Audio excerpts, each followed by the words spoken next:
see OBS on the other end. Mhm.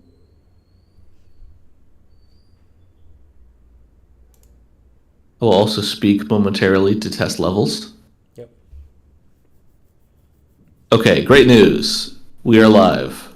Okay, cool. You see OBS on the other end. Mhm. Neat. I can also hear myself, which is not fantastic.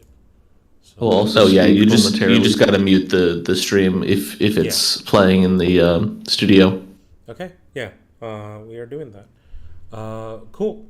So let's. I'm gonna test the recording, just to see what that does to our frame rate.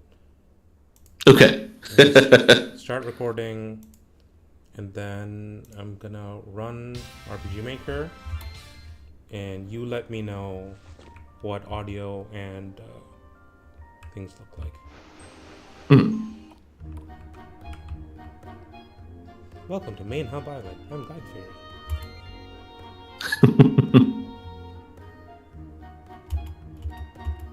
Okay, yeah, I'm probably 3 times louder than everything else. Because you're coming through desktop audio, there's not much I can. No, I can actually. I can reduce your volume.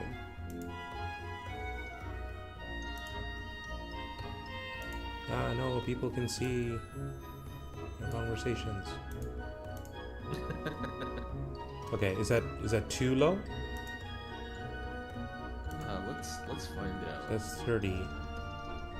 As long as you have to be able to hear me as well. Yeah, I think if we put you at 75%, that sounds about good to me. I just need to make sure that it's picked up on the broadcast as well. Okay, I'm gonna speak for testing purposes.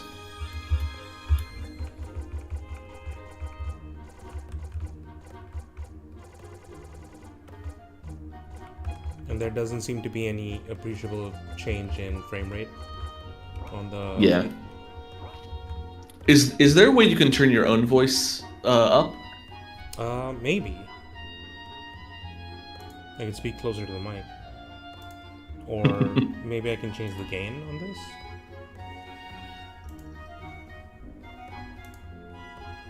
Yeah.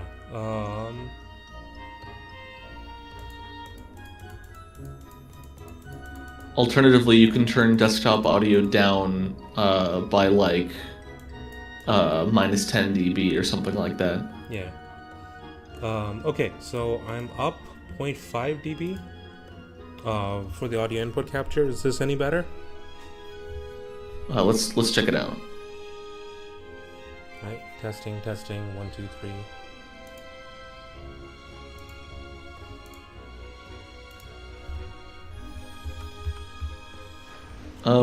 I think you should turn desktop audio down just a little bit more, and then I think we'll be good. Okay. Note that whenever I reduce desktop audio, that also reduces your audio. Yes, that's fine. Yeah. I need to be a little quieter. Okay. Okay, cool. All right, I'm now speaking. Yeah. Are folks coming in? I do. I mean, I like the echo effect I have. It makes me feel so ethereal. Yeah. Is there something you would like me to do to reduce the echo? Yeah. So what exactly is causing the echo again? So my guess is that okay. So let me take out the audio capture because we're not using that. But I don't think that will cause the echo because we put the gate all the way down. So try speaking. Okay. Hello. Is it still echoey? Yeah, actually. I can't think of much on my end that would cause that. Would you be okay rolling with it? Yeah, as long as viewers might find it distracting, but I think it's probably fine. Yeah. I guess folks in chat, let us know if Isaiah sounds like God. In which case, yeah, we'll probably reset the stream. or we'll just roll with it. Um, okay, all right. Let me know once people are in, and yeah, we'll begin. So yeah, welcome everybody to the dev stream. It's been a hot minute since we did one of these. Oh, actually, an important part of the dev stream. Let me make sure that we have access to the right Visual Studio projects. Okay, so we are in 1.6.3. This we need to be in the sandbox versions of these. And the reason for that is if we go messing around, that it doesn't change the builds that need to go out like Steam and stuff, which are in the next folder over. It's very high tech operation that we run here. Okay. Wow. If I just hit where's Core Engine at?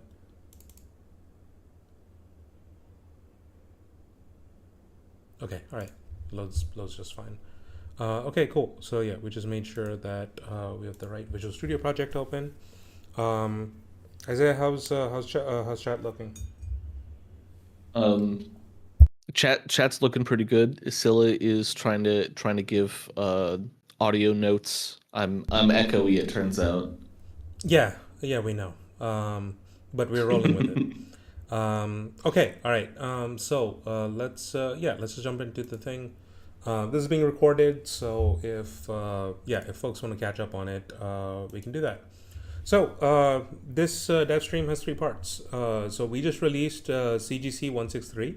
Hope you all have been enjoying it, and we just released card summons along with it, which I hear is hotly anticipated. It's the first time that we just got like 4 like different comments being like, "Oh my god, this is amazing," right? On any expansion that we did.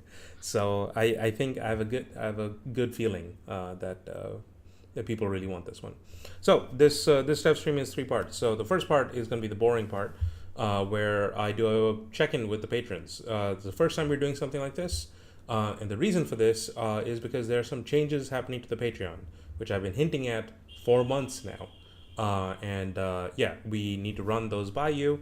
So this section will go through, will give patrons in chat the opportunity to ask questions, mention stuff that they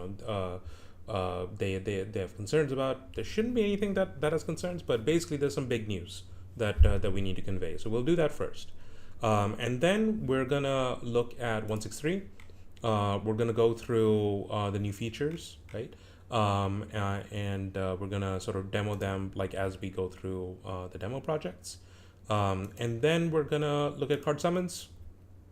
Similarly, go over the features, but we'll do like a playthrough of the summons island, and this will be a good opportunity for folks to mention like, hey, can you implement this card? Can you implement this card? And we can take a shot at modifying the game that's there. One thing I did want to try out is in the builds that we've given you. You may, if you go into summons, you may notice that there is an isometric field. What's up with that? Why did we leave that in there?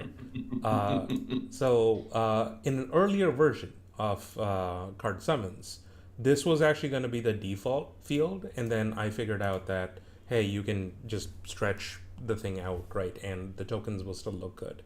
We were doing tall tokens at the time, right, which was a interesting choice. I'm glad we went with the square ones that we ended up with. So yeah, we'll show you how to set up an isometric field. It's not that hard. There's a bit more math to it, but we make that really easy for you. Hint, hint, we'll be editing these, the row column offsets. Okay, Isaiah, how are you feeling about stuff? How's chat feeling? I'm feeling pretty good. Ascilla says most people are just silent. I think we've got several people in the stream currently, so Okay. I think we're good to proceed. Okay, let's do it. So yeah, time for a boring board meeting. Uh, okay, so welcome to the first patron check-in. Hopefully not the last. We want to do these every couple months, just to sort of give you an idea of everything that's happening. MythAtelier, it has changed and grown in the time that you've known it. So what's our team looking like? Well, it's Isaiah and me. Say hi, Isaiah. Hello, Isaiah. Yeah, and both of us I are. fucked it up. I said hello. I mean, sure, why not? Um, and yeah, both of us are full time, so we are actively working on plugins, doing support for you all, doing commissions, right? All the stuff that needs to happen so that you all can have CGC and all of the other cool plugins. We have two part-time folks. We have Mani, who folks may have met on the Discord server. Mani is helping Isaiah out. They're a coder as well. They've also developed third-party apps, right, which go along with our plugins, which we're really excited to have you try out. And they have also made their own plugins, right? So at this point, they are at a like a they're at a level of plugin development that like they can be really helpful, right, for stuff going forward. Victor, who you all may have seen in the Discord, related to the tutorial videos. So we're having Victor work on part 6 through 10. Because so much of the work has been CGC focused, right? We've not had as much time to work on the tutorial videos, but back half, right, of 2025, we want to deliver on some of that. And last but not least, because they do a hell of a job, we have two volunteer staff, which are Isla and Frog. Say hi, Isla, in chat. If Frog is in chat, say hi as well. We can't run this operation without them. I cannot stress that enough, right? They make sure that we stay sane, right, and make sure that things on the server are running nicely. Frog was especially helpful with the card summons testing, right? Reported in a lot of bugs. We were able to correct a lot of things before it went out, and it's been a fairly smooth launch, all things considered. So yeah, this is where the team is at. We'll see if it changes and grows as we check in. So MythAtelier is on a bunch of platforms, right? So we're on Itch. We have 24 products on there. Itch pays out monthly. We're on Patreon, as you well may know. We have 22 products on there. The two that are missing are two music packs. We'll just make sure that those are added on there. But Patreon also pays out monthly. And then on Steam, we only have 7 products there, and Steam pays out quarterly because most of our revenue stuff comes through GG. So our goal is to hopefully make sure that the stuff that is on Itch and Patreon makes it over to Steam, but it's been a little bit difficult to do that, and I'll sort of explain why and why we may want to change things down the line. Does Chad have any questions at this point? This is just overview stuff.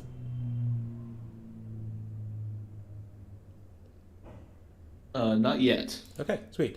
So I want to briefly mention the community. So the main community patrons, right? This is where we're at. So we have a couple tiers. We have 3 tiers for Patreon, we have some interesting numbers to report. The one thing I do want to congratulate patrons on is thank you for sticking with us. It's been a couple months since we've had a major release or update, right? So I was kind of afraid we would lose all of our patrons. Turns out most of them stuck around for the entire duration. So thank you so much, right? But a funny thing happened is that Patreon rolled out their free member, right? Sub, right? So you're able to subscribe to a Patreon page even if you're not paying for a tier, and you're able to get news and updates kind of this way. So we have a lot of free members. Anybody that was in the comment here either went up to rare or became free, right? So we have nobody at 2 USD per month, which is fun. But yeah, we have plenty of people in rare and legend. So once again, thank you so much for helping us out there. Other numbers, so we have a bunch of followers on Itch. This isn't that important. We usually funnel folks from Itch directly to our Discord. And so yeah, our Discord is nearing 600 members, which is kind of huge.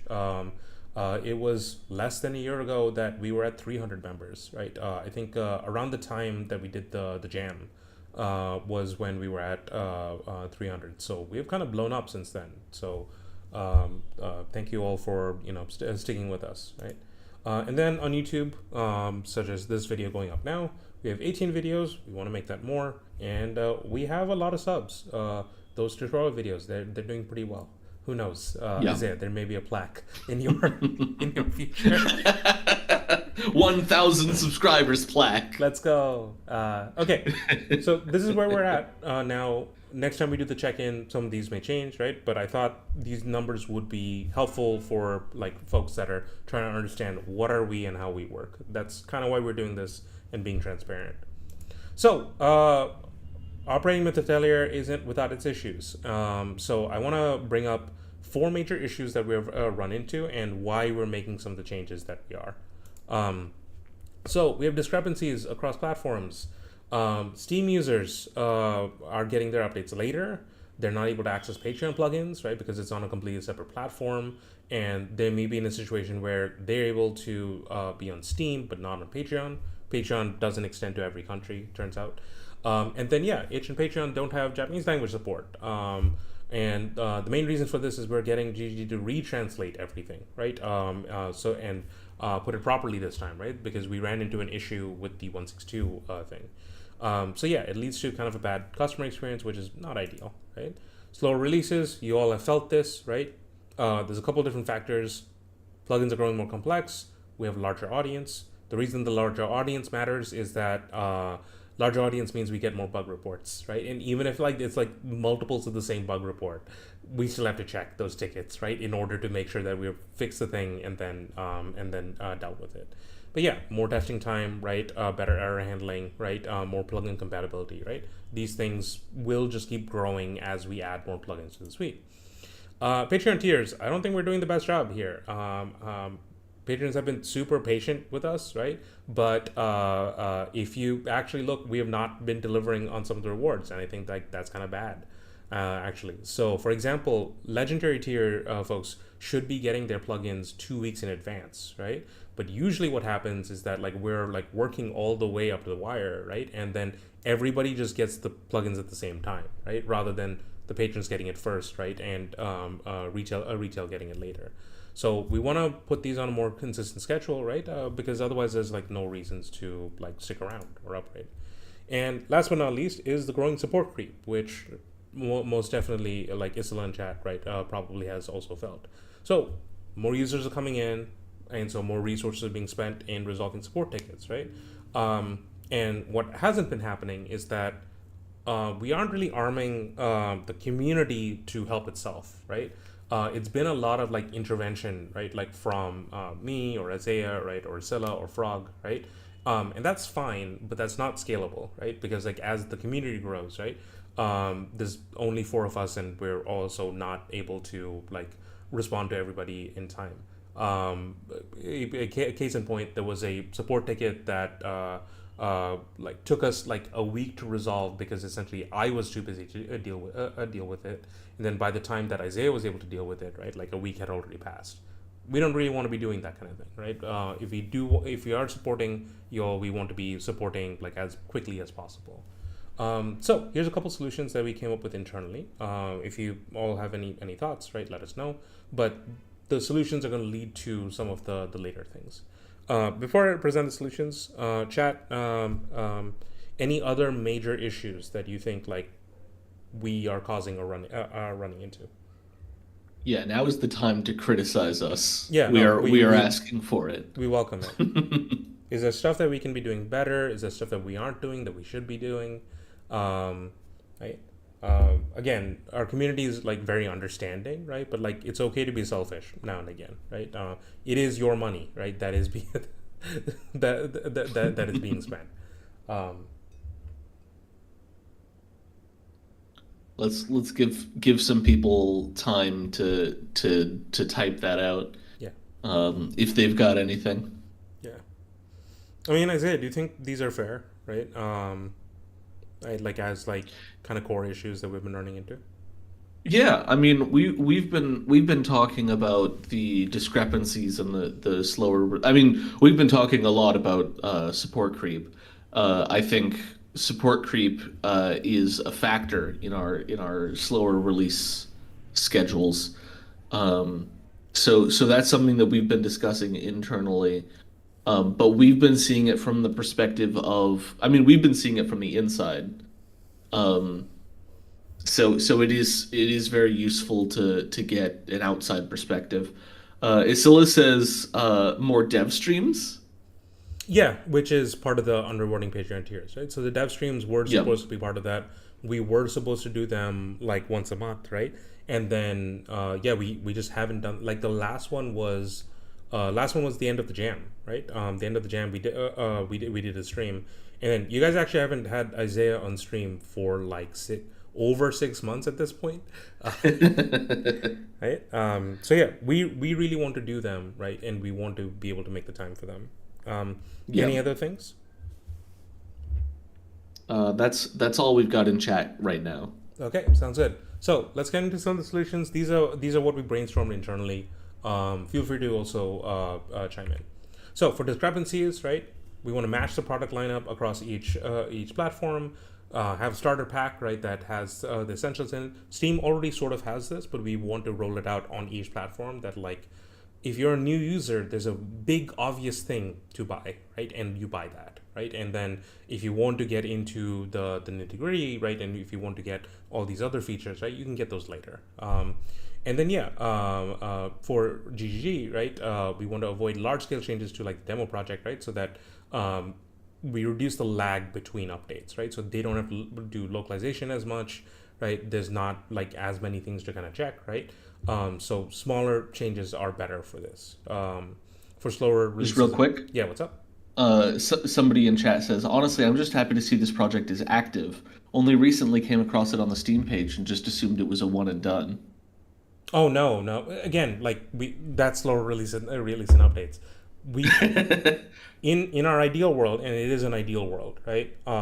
We want to be updating like CGC like once every 2 months, right? Even if it's like minor stuff, like hey, we fixed the HUD, right?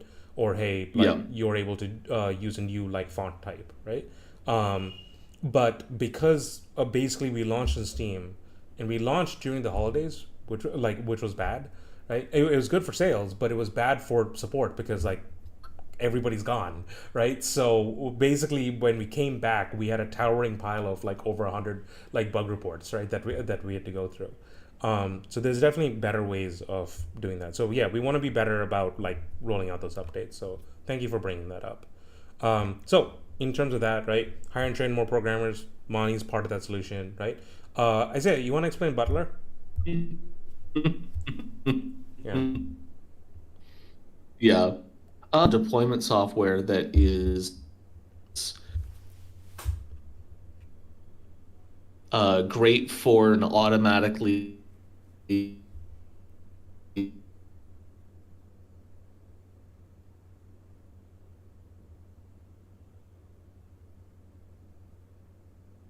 Isaiah, you there? Like put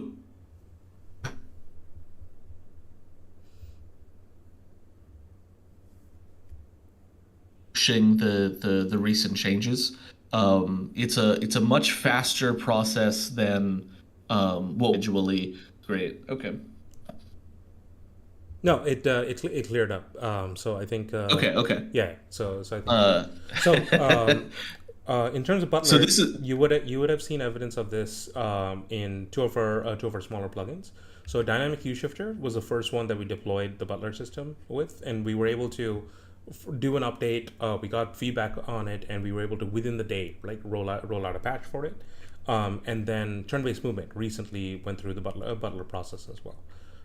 So our goal is to get that across every single one of our products, and that's for itch, right? But essentially, what that means is that if we're updating the itch build, then all we have to do is really like copy that update, right, to all of the other platforms. Does that sound about right, Isaiah? Yeah, pretty much. Yeah. Butler will just allow us to make smaller updates with less of a hassle. Yeah. which will allow us to fix bugs much more rapidly, and therefore, not disappear for 6 months. You know that really annoying card highlight bug that every single person ran into? Butlerizing the project Yeah. would have solved it in the first 5 minutes of it happening, instead of it being reported over 30 times over the course of 4 months. Anyway, that particular bug just like completely annoyed me. Which in turn would help our support creep because Yeah, that would mean that we get fewer duplicate bug reports. yeah. Um, okay, so underboarding Patreon tiers. Yeah, so this is one of the big changes we want to announce is that we are planning to change the Patreon tiers, right? We want to set aside work hours for Patreon events such as this, the dev stream, right? And so that we are able to regularly do them. And an important one is that we do need to learn to say no to plugin requests. Um, so card summons kind of derailed us for over a year. And we knew it would, right? Like we knew this was like a big thing. Um, it kind of turned into a nightmare. So we would like to avoid that. This doesn't mean that we don't want your bigger scope plugin requests. Rather, we want to be able to like scope up the team to be able to tackle that, right? I think that we were kind of lucky that the person that put card summons right on our plate was Isilla, right? And like Isilla has been like pretty understanding, right? That like, hey, it's gonna take a while before CGC is ready before we can put card summons in, right? We may not be so lucky in the future, right? There may be other patrons that are like really depending on the plugin to be developed within a limited time frame. So yeah, we want to be able to like very clearly communicate whether or not we can take on a particular thing. So lastly, support creep. So add more documentation materials, but the big thing is improve searchability, right? That's something that the wiki is lacking, and that's also something that like it's hard to search through like a YouTube video. Maybe like better timestamping and thing can kind of help out with that. Community events, so the jams, right? I think like the jams are a big way to make sure that the community has the knowledge that that needs to be done. And a thing that we've been talking about internally is sort of incentivizing people helping each other out, or even just like being funny, right? In the Discord, I think like that has merit as well. So basically, a way that like each of you can reward each other, right, for helping people out, some kind of kudos system, and then we sort of use that to screen people for the mod program, right? So if there are people that are standing out in the community and like really becoming kind of like pillars, right, and like helping a lot of people out, we want to know that, and we want to be able to like essentially put them where they can do the most good, right? Is the idea. Okay. Anything with chat before we move on to the next one? This is where There are things. a couple. Yeah. There are a couple new people in chat just saying hi. Cool. Um, Hey, we're doing the boring corporate presentation, and the whole reason that we're doing this is because this. So, announcing the CGC Reunion Project. Insert reunion being said creepily, right? So, what's the deal with this? So, we want to bring all the Patreon exclusive plugins to either the main suite, right, which is the one that is available in the one that you buy, right? The $25 like CGC, right, core engine, right, and its support plugins, or may become their own expansion plugins. So that means the end of exclusivity for Patreon plugins, right? Patrons in chat, let us know like if like that's a line too far, right? But we believe it'll be really helpful, right? So, and then we create that single starter bundle that is available on every platform for the same price. Old patrons, yeah. So let me explain what's happening. So the table that is now in front of you, right? That is every Patreon exclusive plugin that either exists or will exist, right? Like within this year. So, for example, Battler Card AI doesn't exist for you all yet, right? But it is something that is planned, right? And it's something that we want to include. Card slates, for instance, is the last Patreon poll. That was a plugin request that was voted up. So everything in yellow, that is becoming its own expansion plugin. The exact same as deck editor or card shop or summons, right? Is that it is a thing that you buy that needs the core engine to work, right? But it is doing its own functions.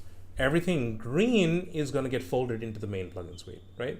A lot of them are going to just be put into core engine, right? So those functions are just standard core engine functions now. So for example, we've been talking about timing structure, right, for a while. This is the idea of there being these different windows, right? These different I guess Windows is a good way to describe it, but it conflicts with Windows, the actual like things that pop up on screen. Basically, start of turn, end of turn, before an action, after an action, on draw, on discard, right? We need access to these windows of time and be able to add force card actions within them, right? So you can have like reactive effects, right? So like a state that every time you draw a card deals 1 damage to a random enemy, right? So something like that. There are ways of doing that, but basically the structure doesn't exist. Turn Start Plus was sort of our start to this, right? But we need to expand that system out, right? So it's able to get a lot of other things. And we think that should just be a core engine function, right? In card variables, we've tried it as an exclusive thing, right? But it's really hard to use the way it is now. So we want a simpler version of it, right? That is just much more widely available, right, in core engine. So because of this, right, and because of this larger project of like moving away from Patreon exclusivity, right, until this process happens, right, and this will take months, right, we are probably not doing any more patron polls, right, for new plugin requests, because this is going to be taking like a huge chunk of our time, right, to ensure that this happens. So card slates is probably going to be our last one for a bit, right, in terms of patron polls, right. So again, if that's disappointing, right, feel free to like unsub, right, until we are able to take on plugin requests again. Okay. Isaiah, how are people feeling about this? Yeah, so Hema says, I don't mind. I mean, patrons still get their plugins. Eagle Falcon compares the timing structure to timing phases like upkeep or draw in Magic the Gathering. Yep. If you want an example of another plugin that has done something like fairly similar to the way that we want to approach timing structure, take a look at YEP Buff States Core, right? The way that its custom effects windows work, right? It's perfect, right? Like it's exactly the type of thing we want to do with card actions, right? So this is the big goal, right? It's gonna take a lot of time and take a lot of resources. Okay, let's talk about the tiers. So this is gonna be starting in August, right? So you have all of July, right? In order to grab every last plugin, right? And then unsub. So we're going to a 2-tier system, just 2, right? No need for a third one. The first tier is a 10 USD per month one, which is sort of the equivalent of the legend tier as it is now, right? So you have a server role, right? Access to the Patreon chat. You get credits, right, in each new edition, right, of our plugins. You get a vote in patron polls, which obviously are going to be suspended for a bit, right? The big thing is you get access to testing builds. So the patrons with card summons recently were part of this process, right? So we did it in a kind of low-tech way. We put the build up on a Google Drive, right, and then had them fill out like a form, right, in order to report in their bugs. And I would say this was massively successful, wouldn't you, Isaiah? Right? Yeah, for sure. Like thanks to Frog, we got to so many obvious errors, right? Like that we were able to kind of address, right, and kind of smooth over, right, so that people, when they were getting card summons, right, are less likely to run into them or not run into them at all. So we want to do this more, right? And I think that arming our patrons, right, as the testing pool, right, is a really good way of kind of doing it. So as is the rule with the testing builds, right, you can take any copy of any of the plugins, right, that we share on there, right? And we want to move from using Google Drive to using a GitHub repository. We'll teach you how to do that. I know GitHub is scary, right? But it is the best way for us to set it up such that as people are reporting in bugs, Isaiah makes the fix, pushes to the repo, right? And you guys get the changed plugin, right? As a result, right? Like within your folder, right? If we set it up properly. Isaiah, any thoughts on that? Yeah, no, that sounds about right. Yeah. Um, okay, so that's the first tier, right? And so some folks may be like, hey, like I'm currently paying $5 per month, right? This may be out of my budget. That's fine. Like that may be what we bring it down to, right? We want this to work for sort of both of us, right?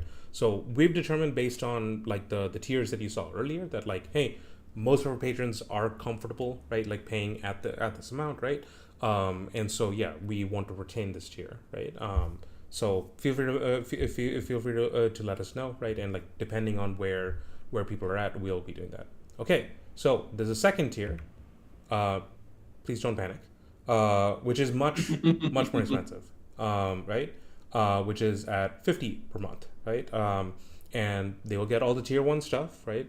And rather than getting the plugins through the testing builds, right, that are rolled out, they'll get the keys, right? So this is the itch Patreon, right, like claim keys, right, that are basically an access to a permanent like location where they can always grab the most updated version of the plugin, right? And yeah, they get access to this work token system. So let me explain why we want to do this. So over the course of like the past 2 years, we've gotten a lot of commission requests or over time, right? This is pretty obvious. We're working on a plugin. Folks are working on the project. They want a custom thing to be made for their project, right? We are interested in like learning as much as we can, right, in order to expand the capabilities, right, of CGC. And also, depending on the month, right, sometimes taking commissions, right, is the way that we keep the lights on. Right, so we've been taking the commissions now and again, but sometimes the commissions basically fight for time with like core CGC development, right? And we wanted to make a system where you could bring us in to work to work on a commission, but it is again similar to the idea with the dev streams being part of our work hours, right? This is essentially it. If we budget like a certain amount of hours per month, right, that we can work on other people's commissions, this is the way that we do it. So this is the work token system. So if you sub at the second tier, you get a default like work token per month, right? This is 1 hour of our time, right? Of Isaiah, me, right? Eventually Amani and Victor as well, right? And you can have us work on kind of anything, right, that is related to your project. If it's not related to our plugins, we can be like, well, I mean, are we the best people necessarily to be working on this, right? Like if it's a CGC project, you really need some custom work for it. This is the way that you go about it. This isn't one like real-time hour. We're not going to be timing, right, us like working on it. We largely want to work on like one big feature or like one full plugin, right? Like that's usually the increments we want to work in. So patrons, you can collect these, right? These work tokens, turn in up to 6 per month. Ah, crap. And I knew that would happen. At one point, I knew it would just right like do that. Yeah, you can turn up to 6 work hours per month, right? And also like you don't have to wait for the thing to fill up, right? You can just purchase work tokens, right, from the Patreon store. Right, we'll come up with a proper system for this, but if you do the math, right, so tier 2 is just tier 1, which is $10 per month plus 1 token, right, which is 40 USD. Whenever we do commissions, right, 40 USD per hour is Isaiah's rate, right? So that's essentially why we have done it in this way, right? And there's a hard limit, right? Similar to how freelance artists have like commission slots, there's essentially a limited number of hours per month we are willing to dedicate to this. So we don't want to run into a situation where 4 different patrons turn in like 6 tokens each, right? And we're working 24 work hours. on a month, right? Because that would severely impact like the rest of the process. So yeah, so we have a capacity limit, right? This can grow over time, right? Like as we add more people to our team, but it'll be first come first serve, right? So as you get these tokens, right, you can be like, hey, can you work on this part of my project, right? Turning in like 3 tokens, right? And we'll be like, cool, and we'll do that, right? At a time of free convenience within that month. Um, okay, so that was me talking for a lot. Isaiah, if you want to feel free to weigh in, or does chat have thoughts about this? Chat currently does not have any thoughts. Okay. We can give them some time to ask questions Yeah. or say how they feel. Yeah. Um, The main thing is that we don't expect a ton of people to take tier two, yeah. right? But for the people that do, right, the people that just require like repeated like work, right, on their project, this is the option. This is the way that we sort of control commissions, right, to work within our schedule. Um, so like, I hope you let us try it out, right? And if it is a massive failure, right, we'll be back in a couple months and be like, hey, we tested the system out and it was a massive failure. We'll never do this again. Um, okay. We have one last slide, and then we'll move on to the more fun stuff for this stream. Mhm. Chat's asleep. Yeah, just a little bit. Okay. Yeah. All right. Sorry. This is boring stuff, right? This section will be clipped, right? So you can go over it in your own time. We can even make the presentation just available, right? Okay. So the last thing we want to end on is what's happening in the back half, right, of 2025. Now, has a giant caveat in that stuff may take longer than we expect, a lot longer, in fact. You can look at card summons as an example of something that took way longer than we expected. But we do have some things that we really want to deliver on. So all of the tasks that you see in green, right? Those are CGC related, right? And so you can see that generally we are building up to enemy zones, right? That's the big thing. We really want to deliver that in December, because that at that point we can be like, yeah, we're kind of pretty close to feature complete, right? Because not only do we have zones working, not only do we have like timing structure, right? We have like multi-line evals, right? And like a bunch of like expansion stuff, but you are able to do card actions on enemies, and enemies are able to do card actions on you, and it doesn't like cause any like weird asymmetric behavior, right? Um, so that's the big goal for this year, is to be able to deliver that. In the meantime, there's a couple plugins that we have hinted at in, if you notice the dev progress channel, right? Occasionally we post there. So Mani has a random loot system that they posted about a while back. That's already done and working, and like we just need to like put it in like a proper demo project, and it'll be available. It'll be coming in July along with card art layers. Tabletop Dice. This is the plugin that I have been cooking, the one that Hummus has been extremely excited for. That'll be coming this August, right? We'll put out the version 1.0 of it. I think there'll be people that want to do like TTRPG style like skill checks and things, right? So Tabletop Dice is gonna help out with that, and it's also gonna help out like in combat. You can do your damage rolls as dice, right? And they'll be animated, right? So it's not just the math part of the dice; it's the visual part of it as well. Think Baldur's Gate 3, right? That's essentially what I'm trying to get into RPG Maker. And then Isaiah, would you like to explain activity progress a little bit? Yeah, so activity progress is basically a system inspired by Rune Factory and Skyrim, where you have activities that when you perform, you gain experience for that specific activity. That activity can level up, and when it levels up, there are specific bonuses that specific activity can give you. So, for example, you could have whenever you cast a fire-related spell, you could have a fire casting activity that levels up, and it can improve the amount of damage that your fire spells deal, and it could also, for example, increase your max MP every time you level up that specific activity. And so it's a super powerful, super flexible system um, that just lets you add a ton of like passive level upable skills to your project for whatever purpose you want. Okay, so I hope some of those sound pretty exciting to you. I know it seems like we're just the CGC developers, but we really want to make other stuff too, right? Now, one thing to warn you all about. So, some of you may be wondering, when's the odometer and the Soul Status Bar update coming? Don't worry, those aren't listed, right? But I will be working on them in July, right? So if they get done in July, we'll release in July. If they get done in August, we'll release in August. But I don't expect it to go much longer than that, right? Right. So it's just a matter of like finding the time to squeeze in those releases.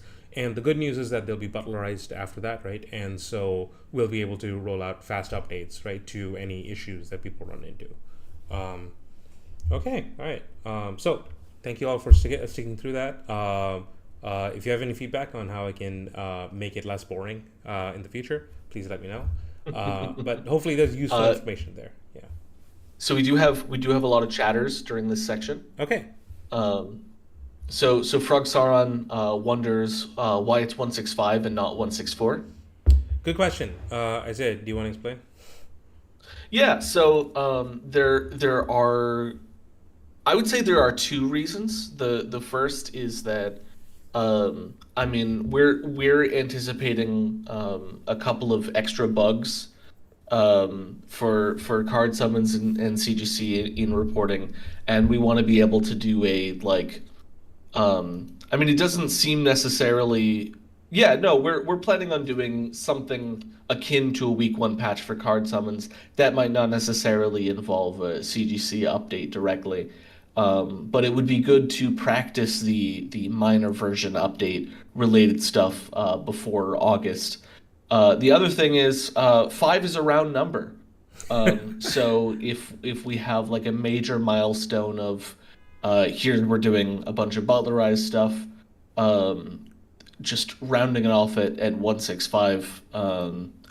I would you say it's better branding? Would that be a incorrect assessment? No, but like I think you're leaving out like the coolest bit, which is that so we just released 163. 164 is done. Like it's been done. like right and basically what Isaiah is saying is that we're leaving space for people to report in bugs for 163 so that we're able to incorporate those into the 164 like changes, right? So yeah, and then once things are butlerized, right, like we'll go into that fast patching mode, right? So yeah, expect the version numbers to get pretty crazy from that point on. Yeah, these are just like we're moving towards what is the correct versioning system from this point onwards. Don't be surprised to see something in the future like 1.6.11, for example, if it's just a bunch of like patches and no like new features. Yeah. Or you know, just like added a parameter. I don't think we need to increment the minor version for that.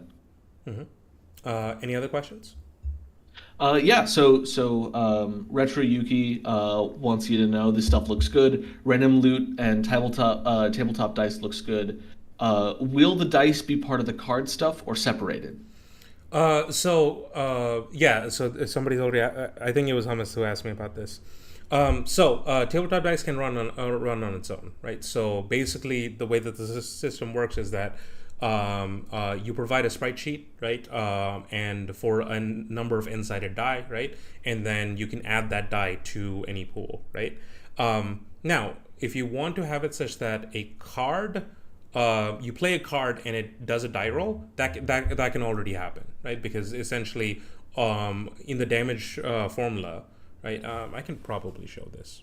Right. So this is not the final version of the plugin, right? Please, this is like temp, final temp, right? All that fun stuff. Right.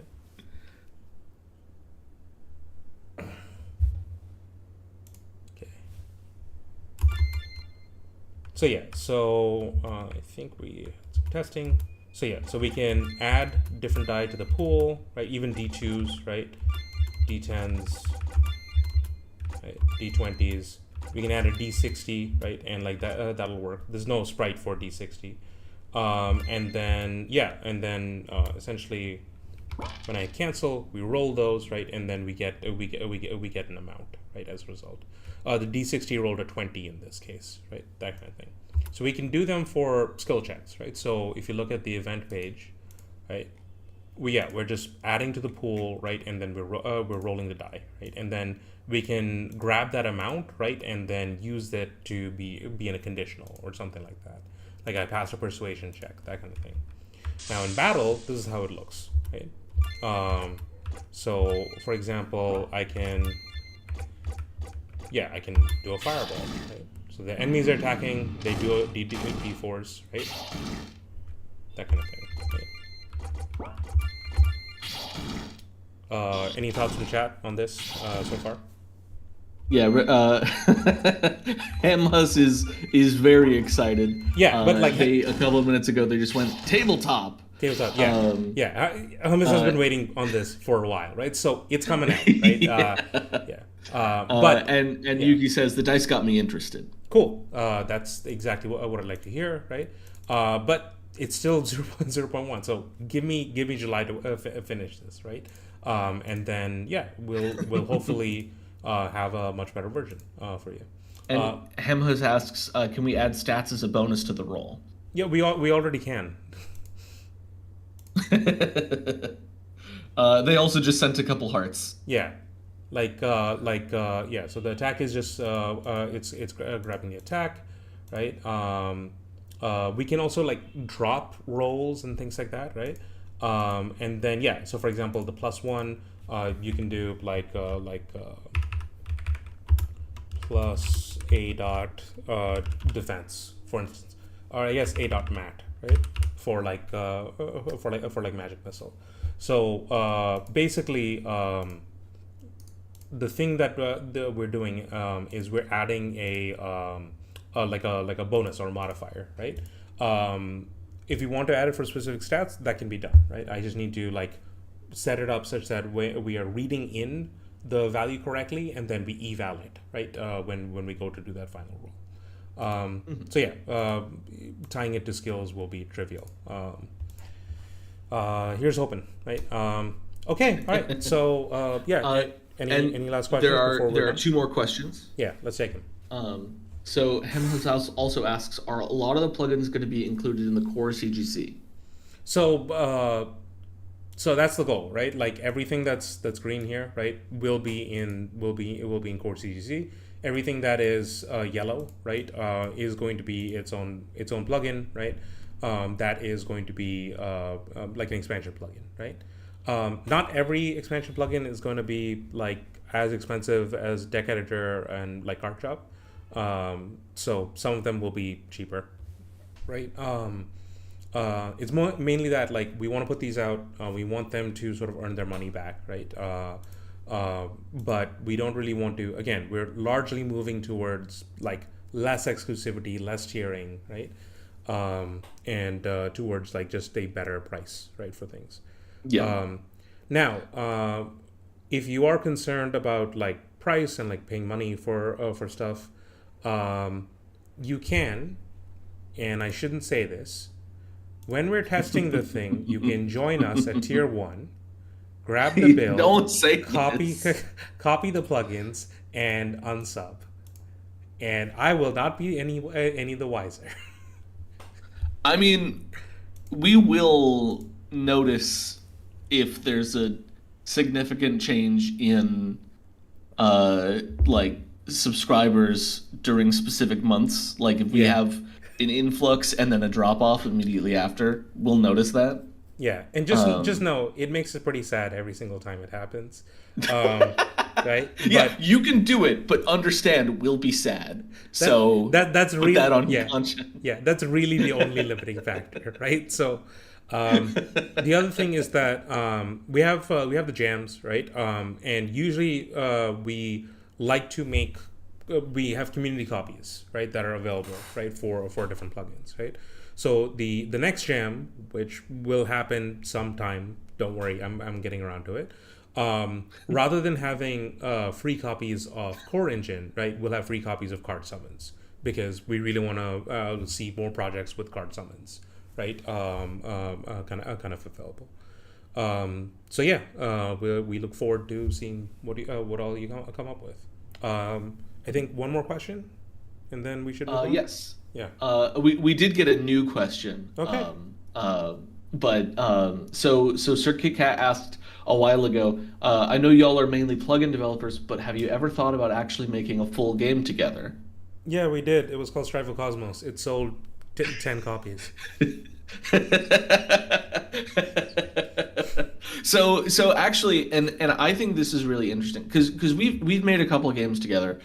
Strive of Cosmos, what I find really interesting about it is that like it didn't sell well, but we put it in those mega bundles that were happening like during COVID and during other times, and so a lot of people on itch have access to the game, and people who downloaded the game out of curiosity and then played it got really into it.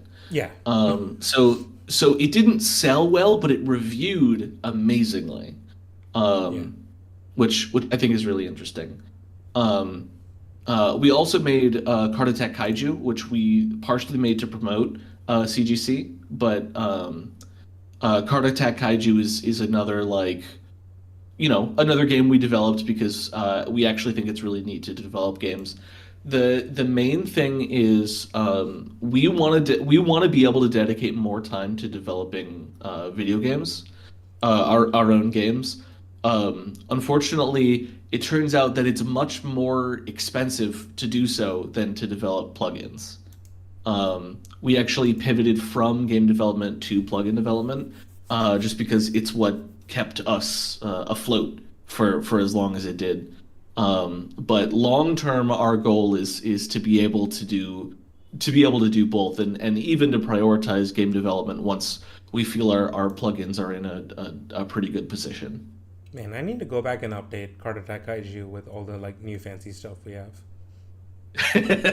Yeah, because that was version like 1.3 or something of CGC. It was a very early version of it. Yeah. But yeah, we always want to develop games, right? Like that's why we started this, right? And like I'll admit, right? Like maybe I'm not like the best designer in the world. So like maybe I wasn't able to find like what people were really looking for in the games. But I do think some of that design knowledge helped, right, with the plugin development.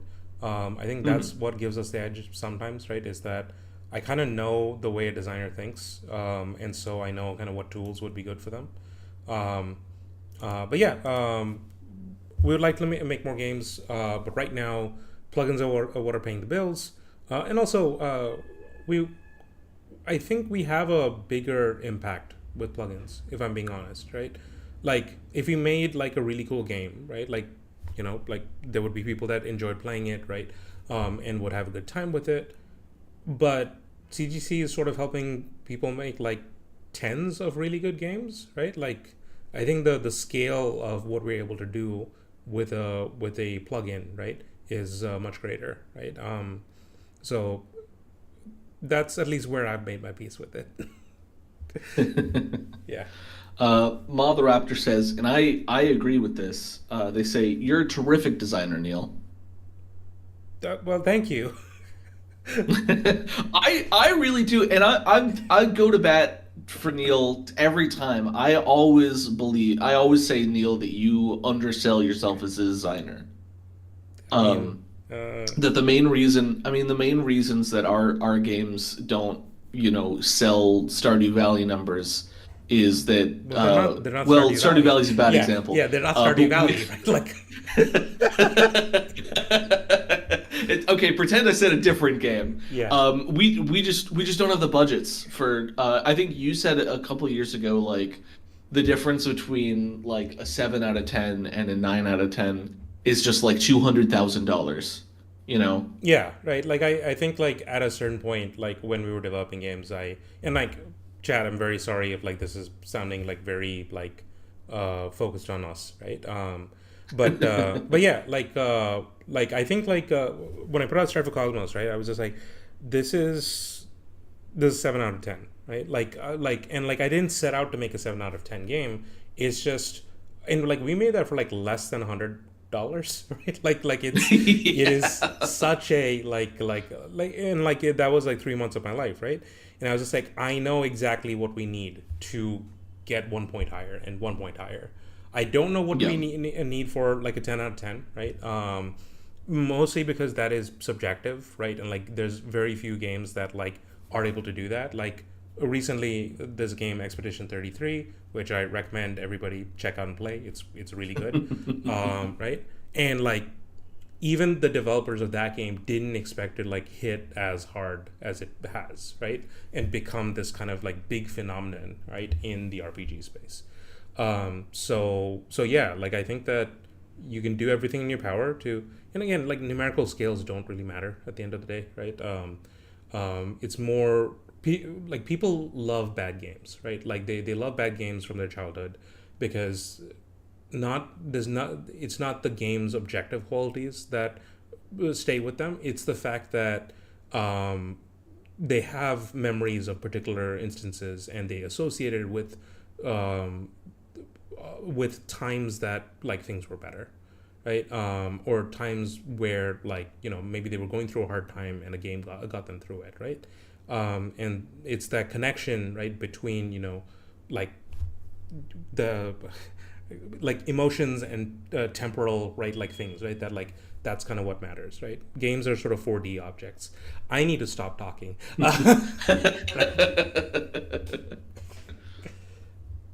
Okay, all right. So I think Should we get on with the rest I of the think that episode? about covers this Yeah. section of the stream. Yeah. Okay. All right. Well, thank you for sitting through the big boring boardroom meeting. But I think it was really important that we like explain our rationale and like here's why we're doing the changes and here's what to look forward to.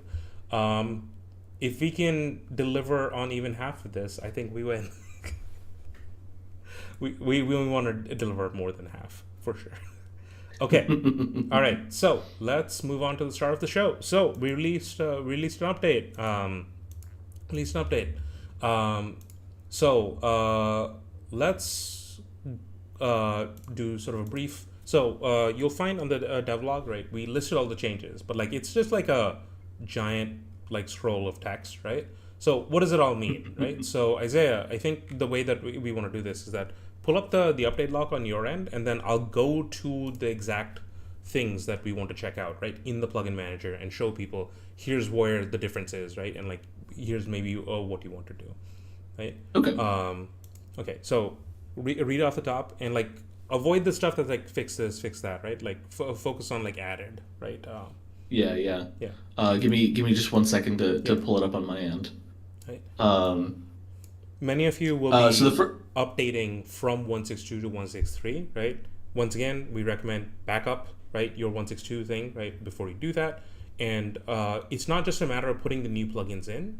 Pay attention to the parameters we point out, because that's probably where the error is coming from, right? Because your old Yeah. plugin file is doesn't have data for that parameter, and we're expecting data for that parameter, the default data, right? So the minimum that you have to do is like go there and then like click on it, and then it'll fill with default values, right? If it hasn't already. Not deck zone. However, Deck zone is there. if we've added parameters to a struct, you'll have to click on that struct as well. Yes. I don't know that there are any cases. No, there is. We added a scale parameter to the hand zone. Yeah. So, like for example, you would want to open up the hand zone parameter, and you'll see that there's a new subparameter inside that. You could just click OK now that that's initialized. Yeah. So this is important. Many of you have been requesting, right? Like, hey, I don't want to actually resize the card, right, in order to have smaller cards. Good news, you can use scale, right, with cards in your hand, right? And right now it is just the hand. 164 will have it be deck discard, right, like across all zones, right? They can have scale kind of parameters. So yeah, I think that's a pretty good improvement. Well, they do. all the other ones do have Yeah. a scale parameter. What's new about the hand? So the hand was the one that didn't have a scale parameter because we just assumed that you would want it to be the size of cards in the hand specifically. Mhm. It was only when somebody requested, like, hey, can I make my hand smaller, that we went and added it in. Yep, you're right. And then we all also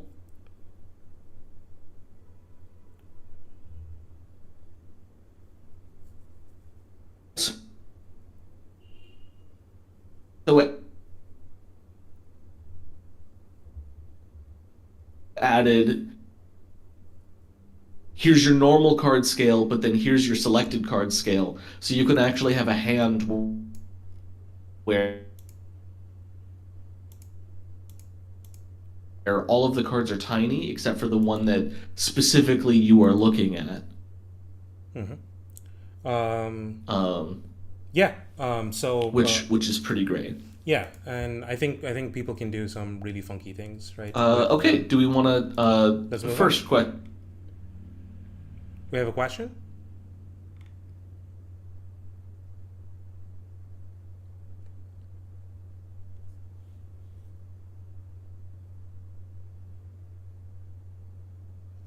Hello, Isaiah, you there?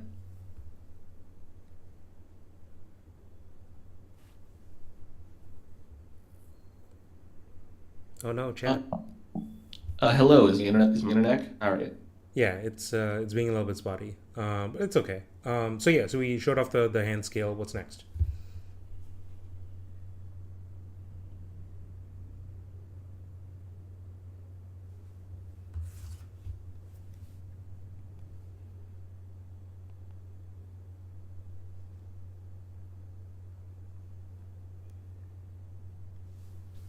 Hello, can you hear me now? Yes. Are you on your phone? Yeah.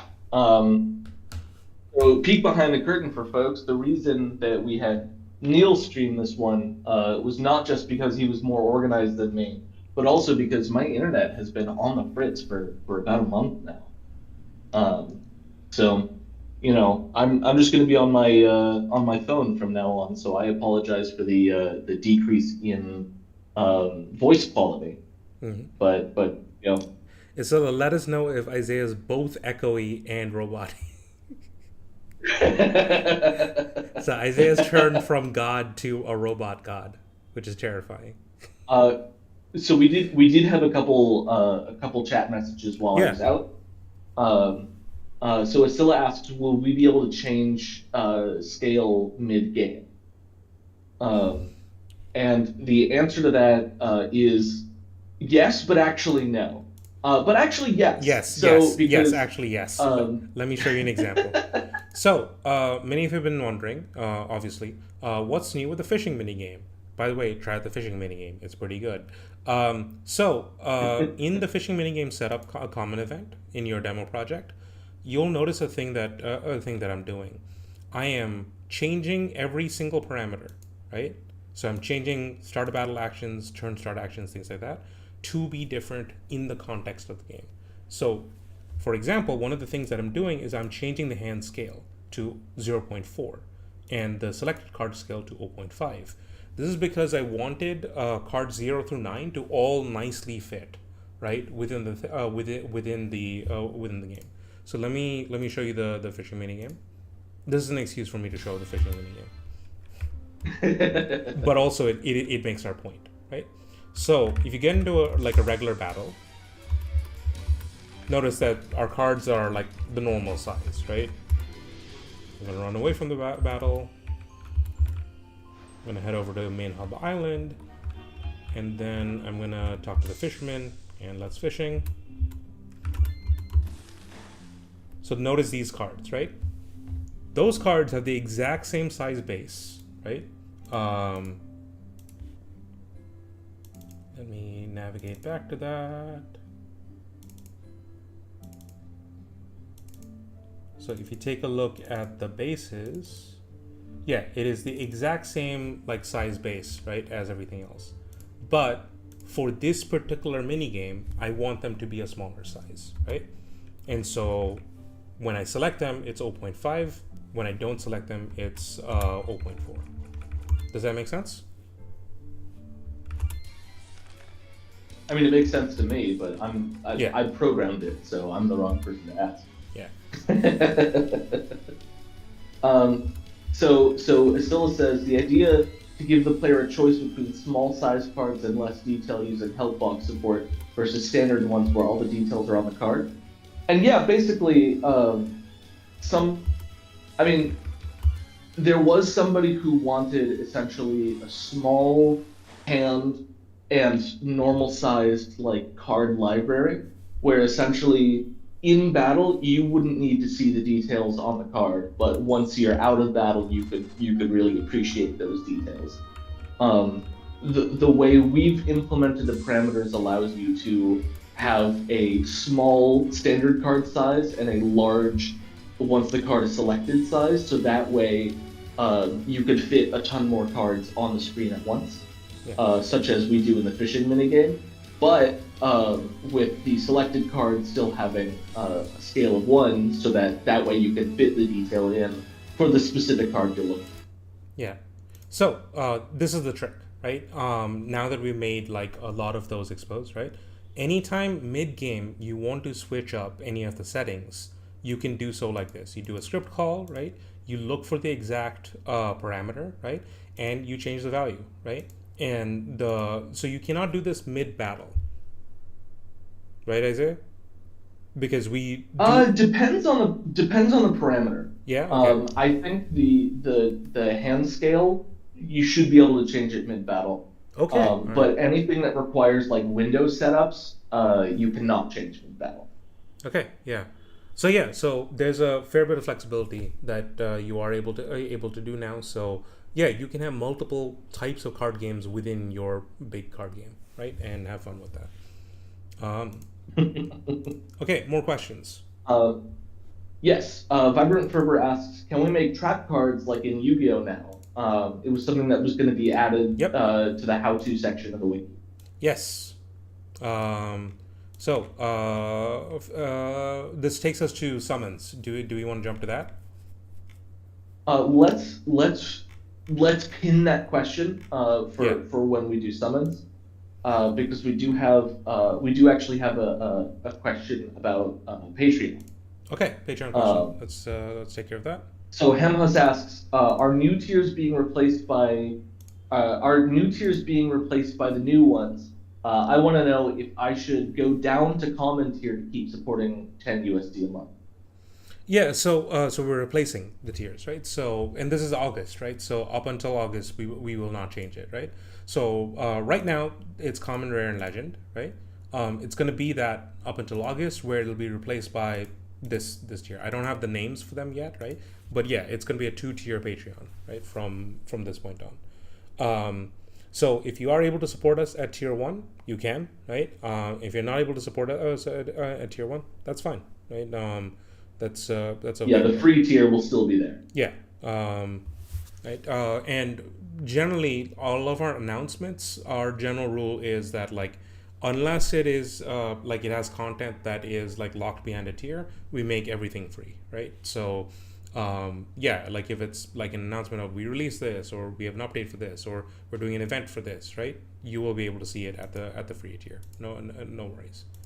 And we have 200 plus members in the free tier, right? So I think we want to leave some stuff for them. Okay. Yeah. Any other questions? Not currently. Somebody jokingly asks, "Where's the Wizard's chess minigame?" Wow, that's amazing that you remember that. That's from an old demo project. Okay, all right. Yeah, I could probably implement. So that was Vibrant Fervor, by the way. Yeah, of course, Vibrant Fervor, right? Who's been the OG? Yeah, no, like, yeah, I gotta make wizard chess. So I owe Isilla a auto battler, a cat auto battler, right? Which I was not able to do for the summons project. So that's happening. And yeah, I guess Wizard Chess needs to, and it needs to also happen. So yeah, I'll find ways to include those two mini games in a future update of the demo project. You're absolutely right. Uh, 1000% right. Okay, all right. Let's move along. More features. Yes. Do we want to go through the change log and just point at the adds and changes? Yeah, it's the adds and changes. That's Uh, the main thing. yeah. So we added a wrap window text parameter to core engine. It'll be towards the bottom of the plugin parameters Yeah. to just allow all text in every window except for the choice window, because we ran into an issue there, That was to funny. just sort of automatically wrap Yeah. by default. That will help a lot with, for example, card text. The width of a card is not the same width as the width of the help window. So Mhm. that parameter's been very helpful for us. The good news is that Um, the help window does properly wrap text now, right? And the reason for it is because I'm just calling this function. um, right? So this is a general wrap window text. This is because MV users can grab Yanfly's message core, right, and like get that. MZ users don't have access to that, right, because of our conflicts with Visistella, right? So this is a generic wrap window text that you can have, right, that will work, right? Like it'll automatically do that, and then you can, like, on a per window basis, right, change how you want that behavior to work, right? So yeah, it's a solution for MZ users so that we have parity between the engines. Next. By the way, Hemhus asks, when are you making the racing card game? LOL. And Vibrant Fervor says, maybe the letter mini game using letter cards with card fusion to spell words, So I remember the which is letter. which is kind. I remember the letter Oh, go minigame ahead. because I showed Asilla that, like, you can do like typing of the dead type stuff, right? With states. And really want to make that game. I think that would be really fun. Hummus did mention the racing minigame. I'll see what I can fit in, right?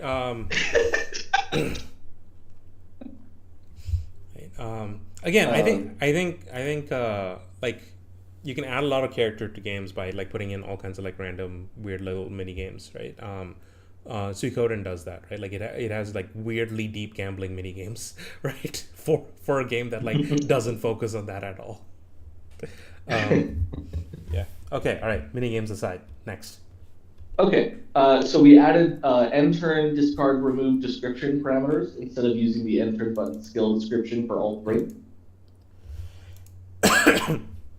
Yeah, I think this is a pretty good move, right? And we'll be adding more support for this, right, as time goes on. Next up. We added a none option to the card removal animation. Yes. Somebody requested that we make it so that the card can just pop out of existence, and bam, that's done. That's it. Yes. You can do that. Uh, we added several card library parameters that were previously in Card Library Plus, because it Yes. turns out the way we were previously limiting the appearance of the card library was just too limited. This is one of our, like, most users just didn't have access to Card Library Plus Hmm. because a lot of people on Steam didn't really know about the Patreon.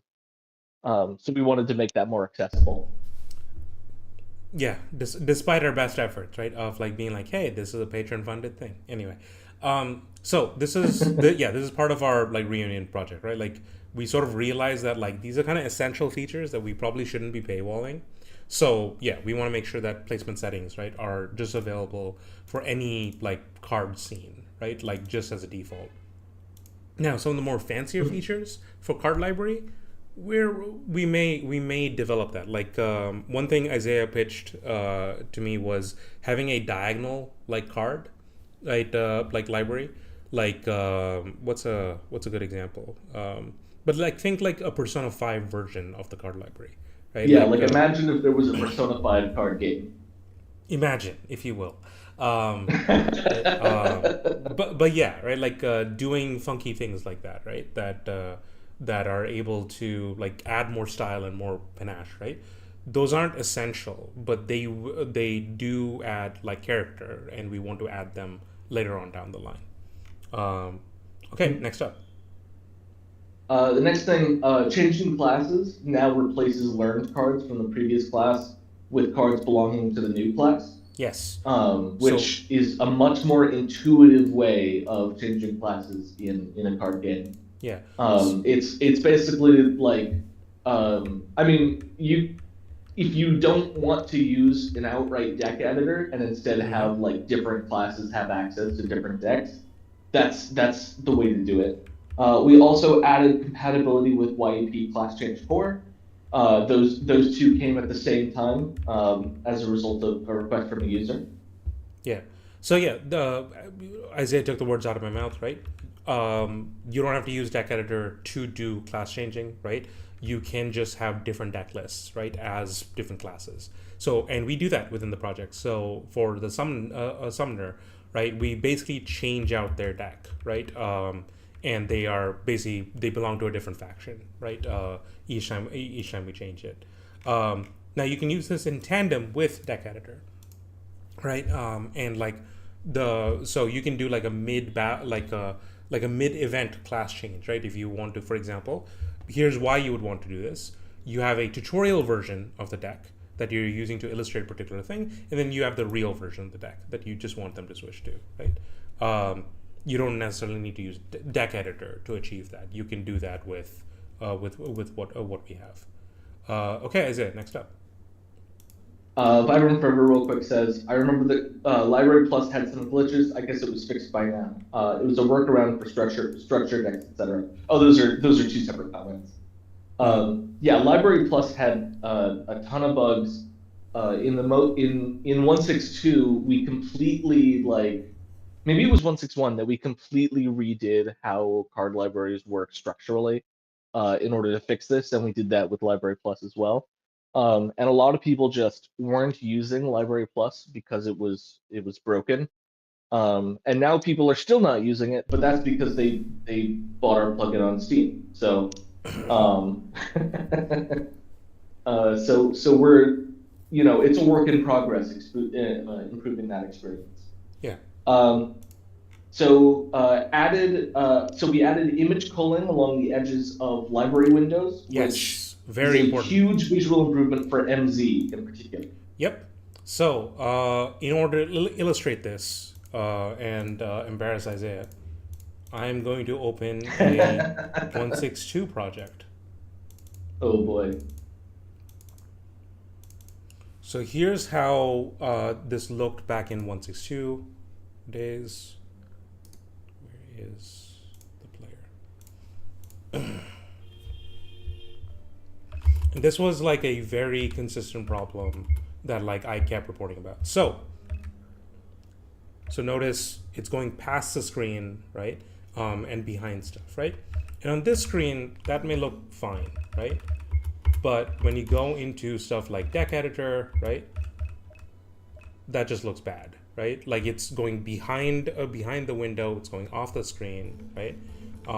If you look at card shop, for instance, right? Like, yeah, right? Like it's a choice. Some things can like get away with it, right? But like it looks incomplete, right? So for example, you're not able to see, yeah, like the price, right, is being like unevenly cut, right? The price at the top, right? So and like for example at the bottom you can see like the tops of like a bunch of the cards. So stuff like this, not so good, right? Even though we can sort of limit where they appear. So now let's take a look at them in 163.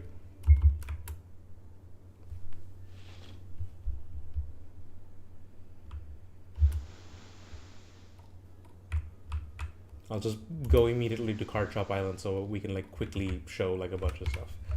Okay, so in 163, notice it doesn't go past the top the top window, right? It culls like properly, like as we would expect. If we go into deck editor. Does not go past the window, right? There's still like a bit of a buffer that we can definitely improve, right? But this like looks just much better, right? At least in my opinion. It looks like it belongs with the UI as opposed to sort of opposing it. Yeah. Yeah. Here. Yeah, we really want to create the feeling of the card belongs to the Yeah. window and therefore won't extend beyond it. Yeah. Here we could be doing a better job, right? But like for example, here we're still running into the issue of like it's going like slightly outside the window. Wait for 165, right? For that. But like in general, like the coloring is a lot better now, right? And by the way, this was a bug that we wanted to fix for 162. It was something that we were working on during 161, and it just took several attempts to actually find a working solution. And the good news is Isaiah did, because the previous solutions tanked her frame rate. Yes, the previous solutions were not good. Yeah. Okay. And then there was one solution that worked in MV, which was the one that didn't actually need the solution and didn't work in MZ. Mm-hmm. Yeah, that is often the problem. But we have improved our like method of deploying to both engines, which is good. Okay, next up, what else did we do? Yeah, so in card types, we added the parameter to change the text for all in the card types window. Before we go to card types, Isaiah. Okay. Open like the console, the warning system. Oh yeah. Yeah. That's right. Yeah. We have a new warning system. Yeah, it's kind of a big deal. So one of the things that you'll probably realize. So for example, I think if I turn off deck editor. By the way, Hamhus asks, can summons have dice damage, like dealing D4 of damage in their card for attack damage? Yeah. And I'm gonna assume the answer is yes. Yeah. It's because it's a skill that's it's contained entirely inside the damage formula. Yeah, absolutely. Yeah. There's no reason for like it to not be. We built the summon creatures in such a way they are technically like an extension of the game enemies. In fact, they're made of enemies. Yeah. So anything an enemy can do, theoretically, a card summon creature can also do. Yeah. Okay, let's see if this works. I'm trying to trigger a warning. Nope. I like how like when I go to like implement mess up a node tag and stuff, it doesn't do it. But like when I'm actually trying to get it working, the warnings appear.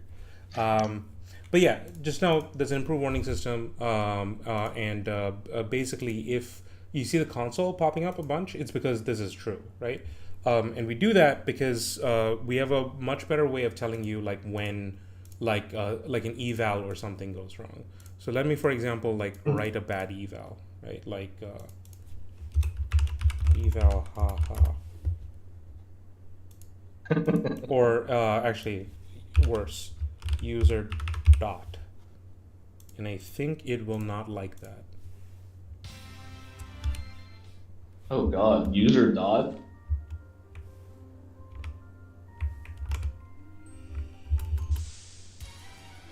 Oh, Hemhus was asking, because they were wondering if they could just straight up write 1d4 in the damage formula. Hemhus, this is not the tabletop dice like thing, but yeah, like I've shown you multiple times at this point. Okay. Everybody else in chat, I'm very sorry. No worries. I mean, I'm pretty clear. You can write the amount of dice, right? You basically give it like a dice code, right? And like that is the amount that it rolls. Do they have any other questions? Not currently. Okay, all right. They said LMAO, sorry. Okay. So I'm just going to keep tabletop dice open in the event that MS has more questions down the line. Okay. Anyway. No, we should keep this Yeah. 164 related. Anyway, there's a warning system. It works. I'm just not able to trigger a warning right now because we're being dumb. Okay, card types. Yeah, card types. So we added a parameter to change the text for all in the card types window. Yep. A lot of these parameters are, a lot of our added parameters are to add essentially multi-language support. Because there were a lot of Japanese and Chinese users who were like, hey, all is cool, but my game is not in English, so can I replace it with something in my language? Yeah. Um, Another example is so when you're in Deck Editor Core, you can actually change the names of all the commands now, right? Yes. Right, and this is specifically to help out the language support, right? All right, next. We added utility functions, get IDs of types or and get IDs of types and. Yeah. Which will allow you to grab cards of multiple types. Yeah. Instead of just looking for one type. Yeah. So I don't know if I have a. Actually, no, I do have a good example. In card summons, I believe I use those. And if not, then I will just make an example right now. So I believe roll the dice.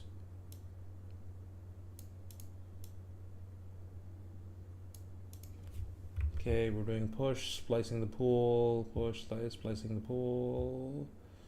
No. This is from an older version of the code. So I'll just show those functions, and then have you documented them?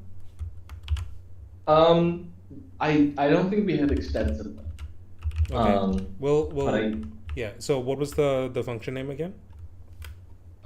It's myth.cgc.get IDs of type or. Yeah. IDs types or. Yeah. So get IDs of type we use in a bunch of places, right? I think we. Yeah, so this is an example, right? So get IDs of type, right? We use it in like Chaos Booster, which is an item that adds like a random card to your hand. So previously you would need to do like you would need to use like a spread operator, right? You would need to like splice an array, right? All kinds of like fancy stuff. This just allows you to get like essentially filter, right? So you can keep giving it types, right? And based on the types that you've given skills, right? Like for example, spells, right? And minion, right? And things like that. So you could be like, I'm looking for a card that is an unaligned minion, right? Or I'm looking for an infernum minion, right? And you are able to essentially use these functions in order to quickly get at those. So I'll probably come up with a couple more use cases for them down the line, but these are just useful functions. I know people have been requesting, right, like how to do filters, right, for selections, and these can help out a lot with those, right? So you can do a selection, like you can search the deck for cards that match 2 types or 3 types this way. Okay, let's keep moving. Okay. In card action pack 1, we've added several actions. Yes, this was. We added. It's actually pretty major additions. We added card action select all type name from zone name. So it's easier to automatically select all cards of a given type in a given zone. And then we have also added select any from zone name. This is which allows you to choose an arbitrary number of cards. Yeah, so this is the discard up to 3, right? Or like pick up to pick up to 6 cards, right? Things like that. So you can do that now. However, this may cause some issues. By the way, Isaiah, I think we need to work on the formatting of this. Oh my. Yeah, this. That is slightly more space than I intended. Yeah. But yeah, so you can do select any. So the best example of select any is actually in Summons Island, because we're using it for the mulligan.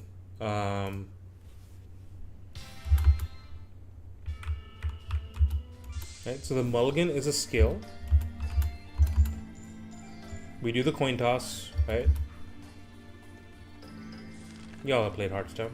So yeah, this, right? So it's 0 of any, right? And then when you cancel out of it, right? When you hit escape, or if you hit X, I believe, right? Then that is when we sort of confirm you're done with your selection, right? So for example, I want to get rid of like Lamia. This curve is actually really good. I don't want to get rid of these cards, but let's say, yeah, Sahagin doesn't really work with my game plan. So I'm going to select, so it's 1 of any. I can select all of these cards, and it would mulligan them. This is a terrible hand. Why did I mulligan for it? But you can do it, right? Like that's the thing that I'm trying to prove. Now let's actually show you how that mulligan skill works, because it's a skill in this. Not that. Make sure that's gone. So default mulligan. So check this out. This is 272 in your demo project, right? So we are actually changing the upper text and the lower text of that card selection window. So you can make it more flavorful. You can make have more information with it.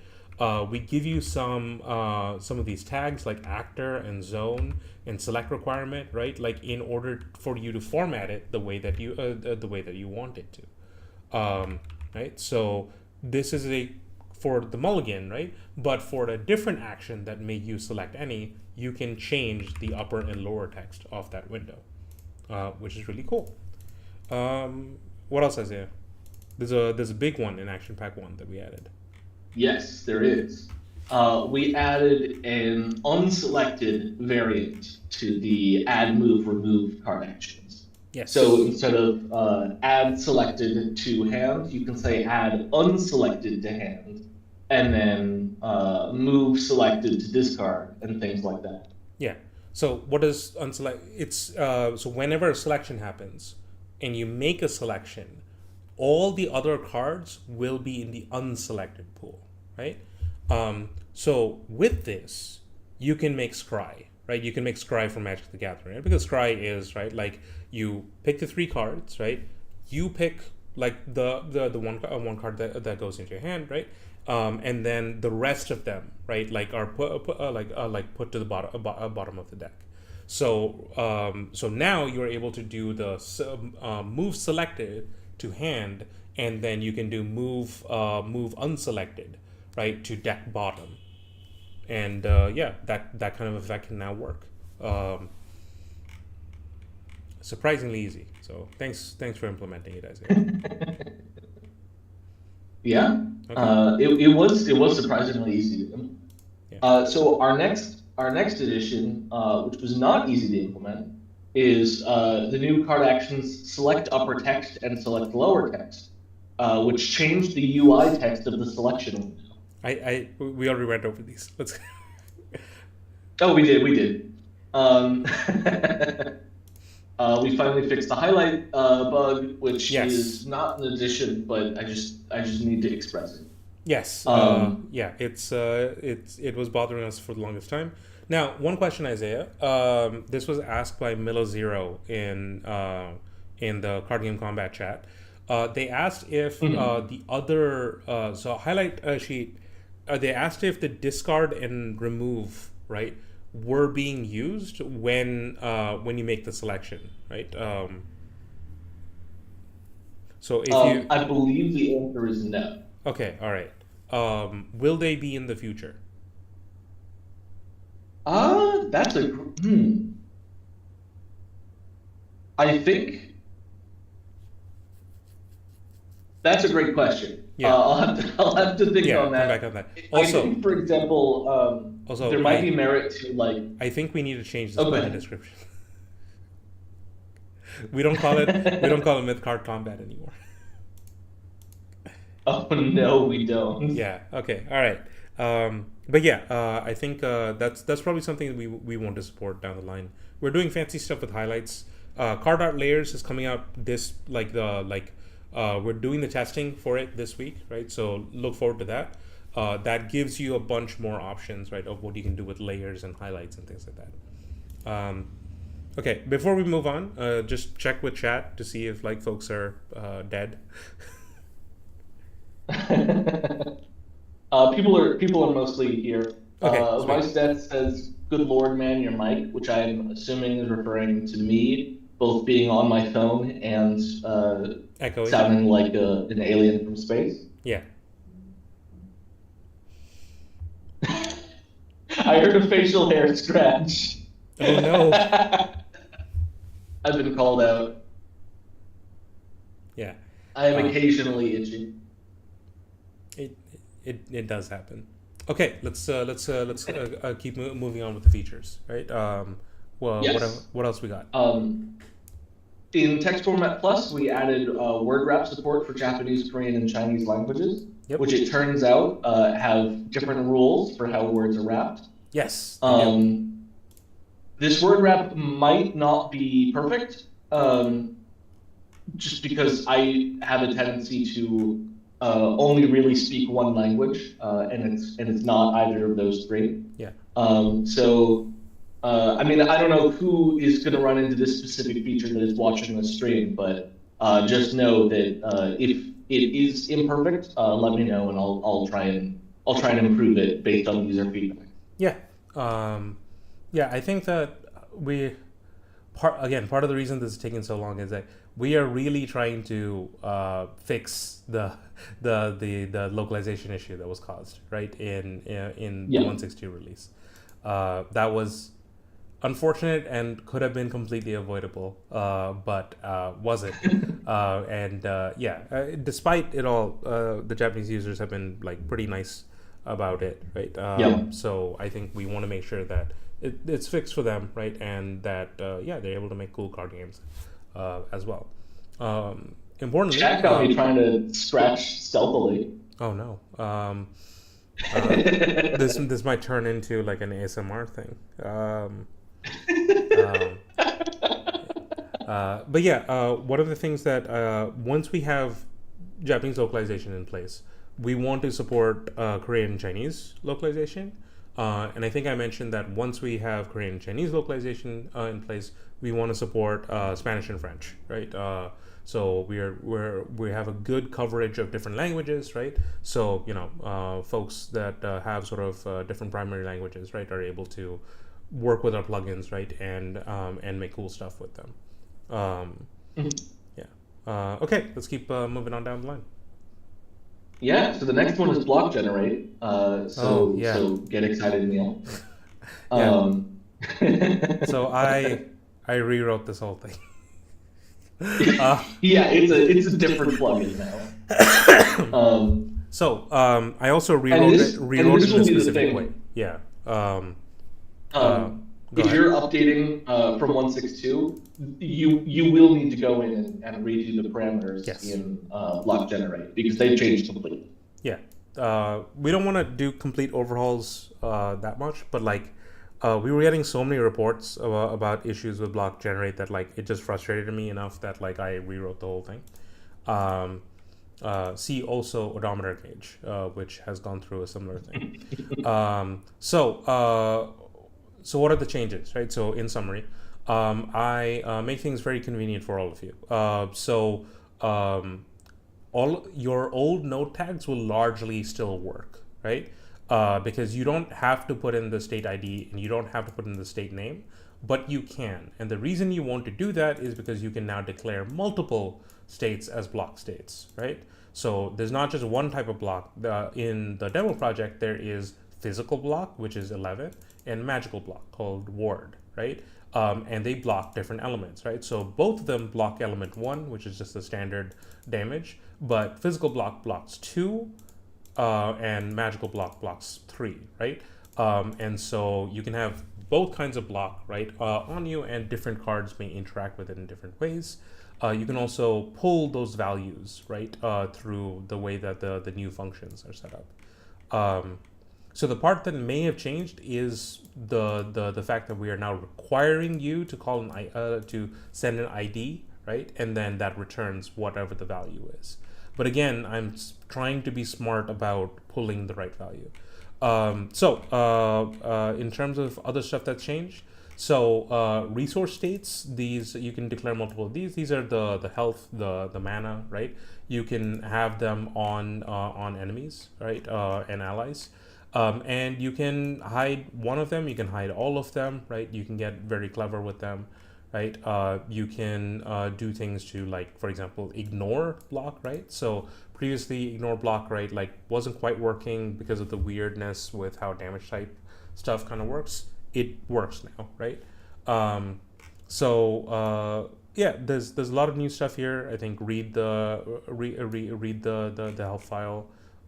The main thing I want to stress is the fact that you can set the rules for how multiple block resolves. So, like, let's say if you have 2 block states and they would both mitigate the damage that is coming, right? The multi-block rule determines the way that resolves, right? So you can have it such that, like, it's in ascending order of ID and descending order of ID, or if it's evenly spread, right? So let's say 30 damage coming through, 2 block states can take it, it'll be 15 and 15, right? That kind of thing. Oh, and this was requested by a Japanese user. You can now have poison and things, right? Any HP degen hit your block state, right? To make it a little bit simple, it just hits your block state like collectively, right? And then the multi-block rule kind of takes over, right? But you can target, right, which thing that you want, which thing that you wanted to do.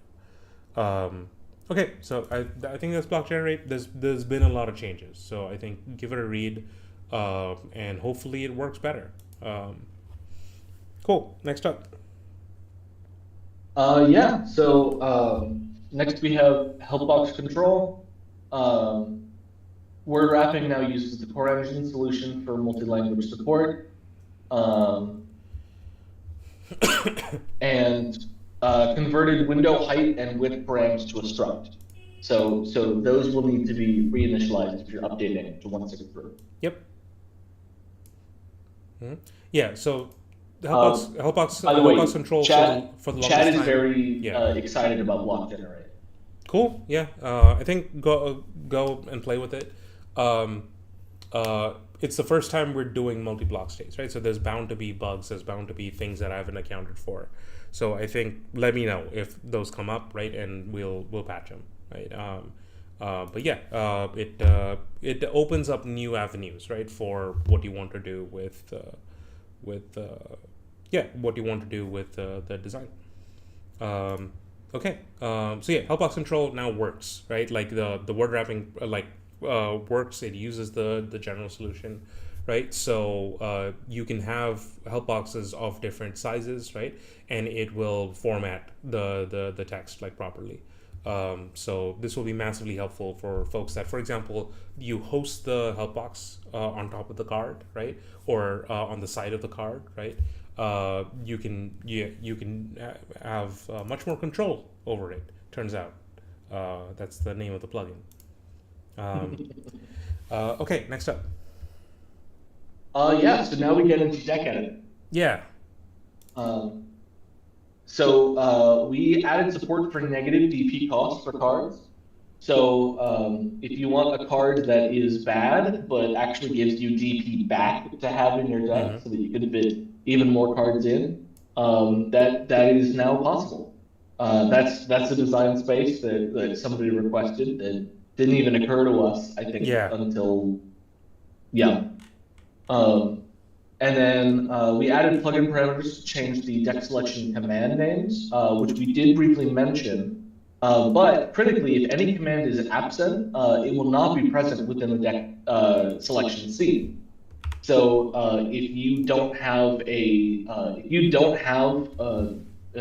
word for edit for the edit command, then that command won't be present, and users will not be able to edit their decks, which is design space that somebody might want. Yeah, if like it's a game of preset deck lists, right? Then like yeah, you can achieve it that way. We also have the immutable tag, right?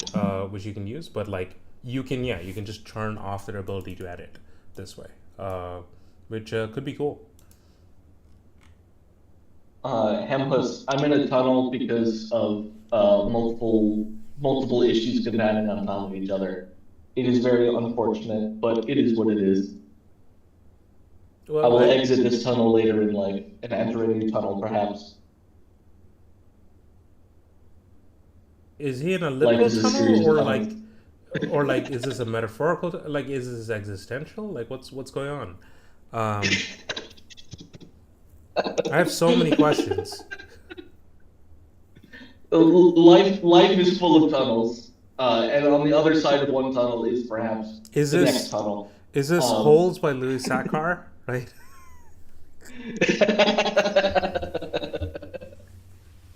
That beloved children's book okay. about.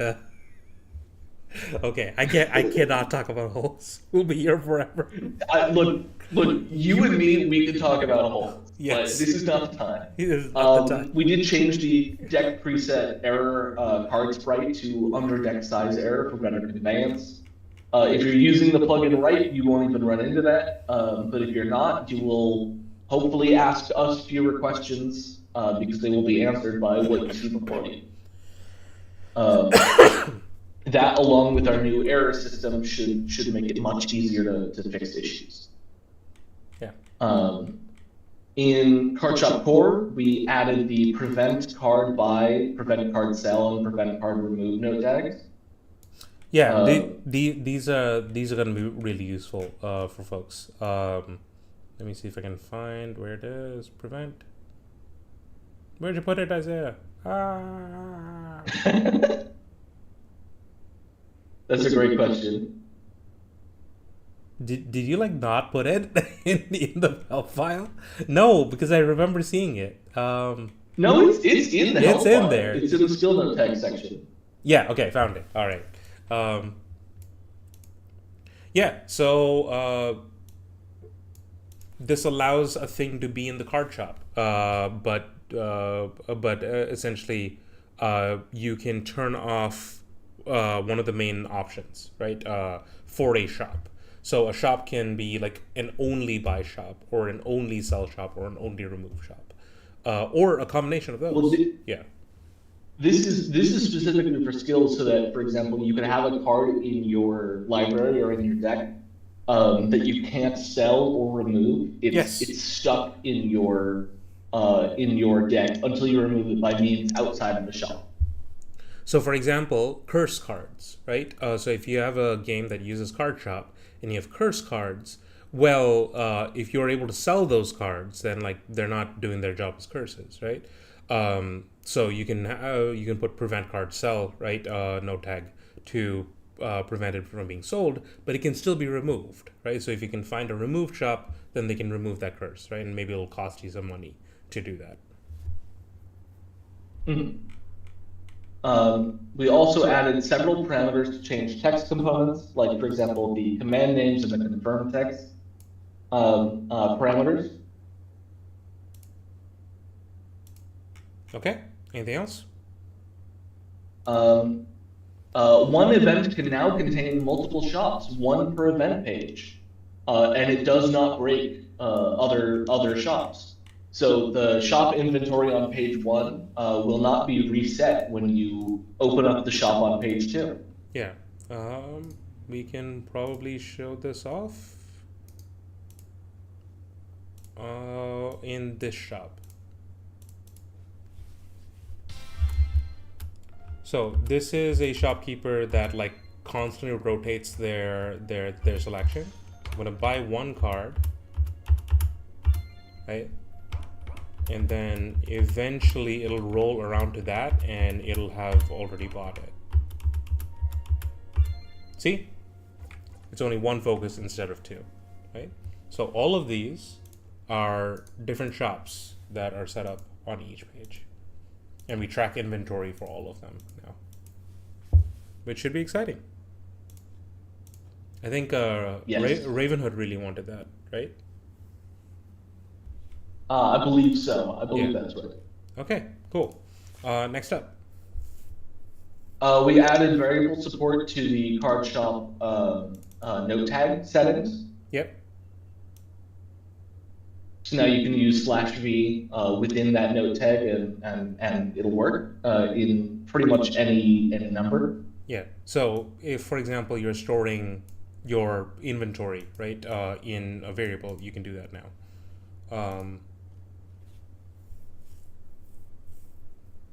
And then, do we want to go through the change logs for the Patreon plugins? No, because I think we want to get to summons, right? A Okay. little bit. Yeah. I think we are running a little bit late. How's chat feeling? Because we want to like Chat is still active. Okay, that's good. Hamhost says I'm goated, so I'll take that. Okay, yeah, I believe him. Okay, all right. So yeah, so the Patreon plugins have also been updated.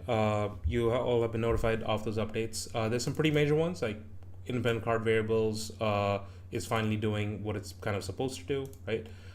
Things like that. So please check those out. Fusion, for instance, a lot of folks are running into some issues with that. We have been able to resolve some of them. But yeah, keep letting us know, right, if like stuff is off. Oh, hey, look, it's card art layers. Wow, this is a sneak peek to the plugin that you guys will be testing pretty soon. Right? But we want to focus on summons. So, what's the deal with summons? Well, we've already sort of shown you a little bit. Apologies, I am quite sick. But yeah, summons basically allows you to use cards and put creatures out on the field, right? And so we've created this like example, like Hearthstone-esque kind of game, right, in order to illustrate, right, what it can do.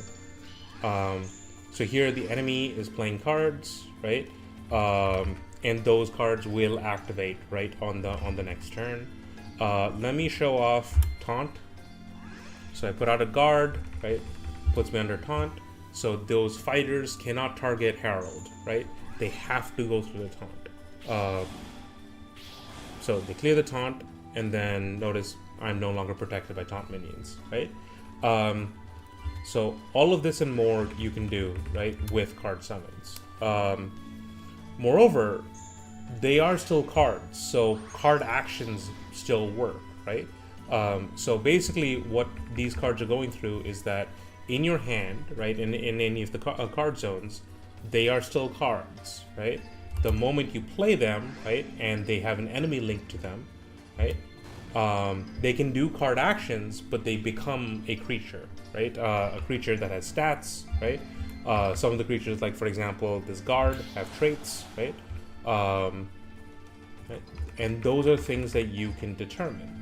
The basic relationship, right, in card summons is that we can have an enemy, we provide a token for them, right? And that's what they look like on the field. The enemy can have skills, right? And it can have any number of skills, right? If you want to be able to access those skills, you want to put them in field skills, right? So field skills are anytime like when like you select an enemy to like go do an attack, right? Or do a special ability while they're out on the field, right? Like an activated ability in something like Magic. You can give them passives, right? So first turn attack, this is Summoning Sickness, right? So if you set it to false, they have Summoning Sickness. If you set it to true, they have Rush or Charge, right? Those equivalents. First strike. and ignore. Actually, I think it's haste. First strike is when in an exchange they get to deal the damage first, which is different. They'll correct me. It's been a while since I played Magic. And then this one's important. It's ignore action patterns for player. So this allows you to have different behavior for enemy facing enemy tokens and player facing ones, right? So if I take this out, right, then when you play the card, the token just kind of does its own thing. This is what you can do to make an auto battler, right? You can just have it rely on action patterns. You can be like, okay, so maybe on like every second turn, right, it does mana drain, right? And then on every, I think this is odd, right? It does sweep, right? And it'll just follow that pattern, right? The way that you've set it up.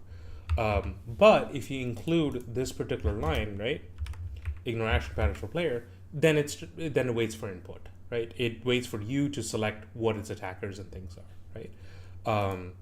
Okay. By this point, we probably have a couple questions. Isaiah? Yeah, so Vibrant Fervor asks, what is the largest max HP MP that will display on the field of creatures? Let's find out. And I actually don't believe... Okay, so that's a Wisp. Wisps are skill 251, I think? Oh, 183. I was completely wrong. So I'm just going to enter a battle. And I don't care about any of this because I just want to see what a Wisp looks like. Okay, so the script calls you've been using, right, to move cards and things, they apply because the field is a zone, just like your deck, right? Just like your hand.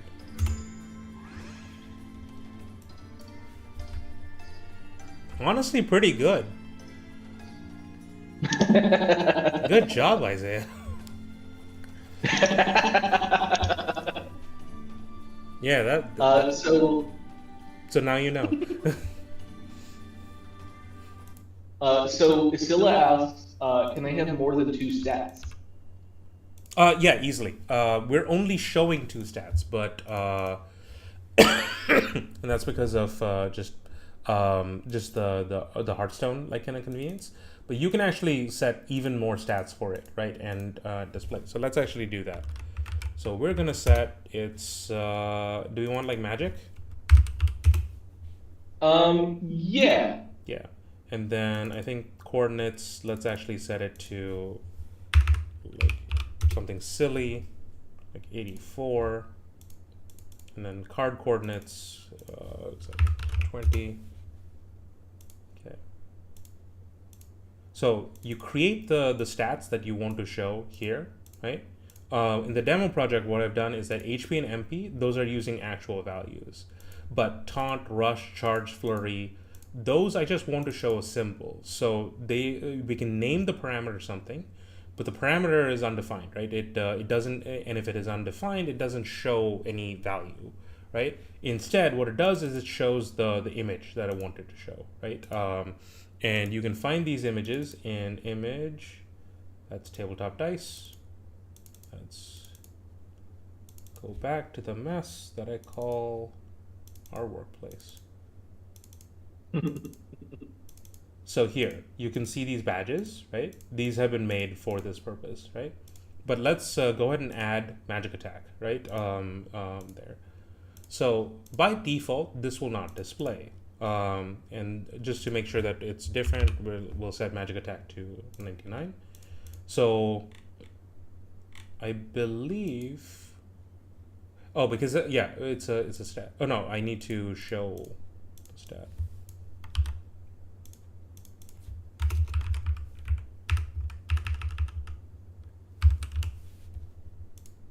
That guarantees it, but I believe, Isaiah, you actually had a setting in there. Yeah, so there's the parameter show on all creatures with Yeah, the there we go. stat Okay. itself, Yeah. but you can also override that value with the show stat X note tag. Yep. Yeah. So this is not necessary because we've set it to show on all creatures. So let's see what that looks like. I bet it looks kind of funky. So we're gonna check our library, and hey, look, we have another value, right? That's displaying right next to them. Let's check that Spirit Wisp. Actually, let's go into a different battle so we don't have to tab through stuff as much.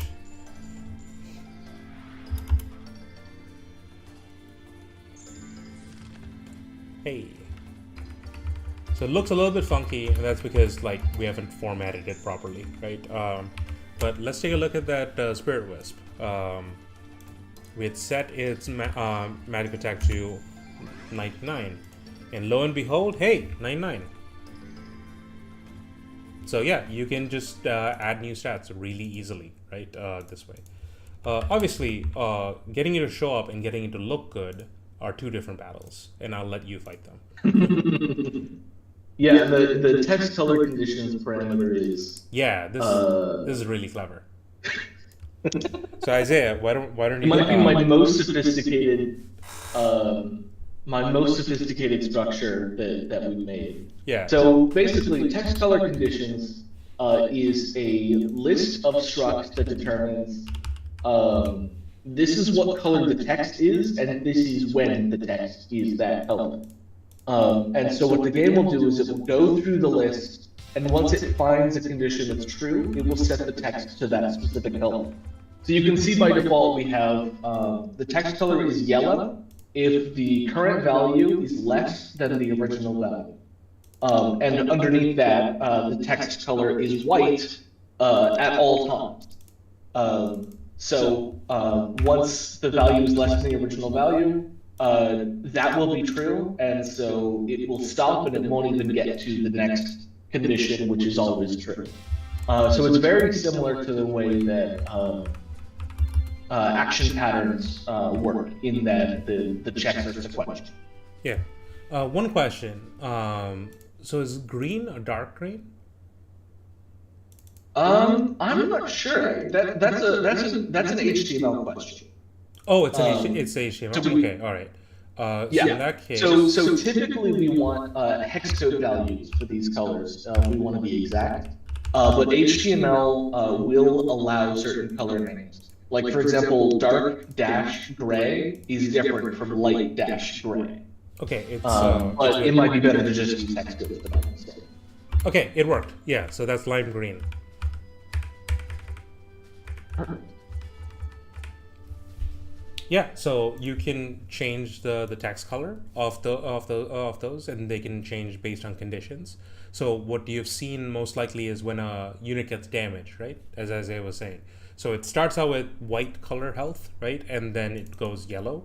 And you can change that. You can make it orange, right? You can make it blue, right? Whatever you sort of need it to be, right? But yeah, this is a really clever bit of code, right? That we will probably replicate all over the place once we have it out. Yeah. Okay. Any other questions? Yeah. So Henhouse asks regarding stat displays. Can the display be a note tag, and also can letters be added to that display? Good question. I think so. Let me try it out. It depends on how Isaiah has evaled it.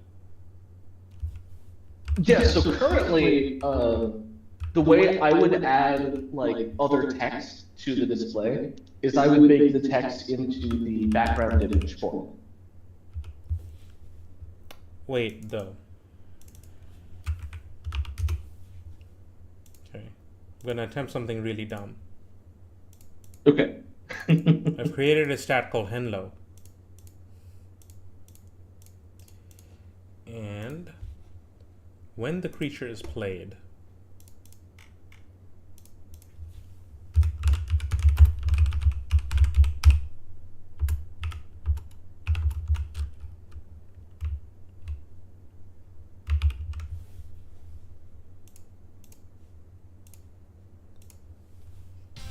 I don't know if this will work.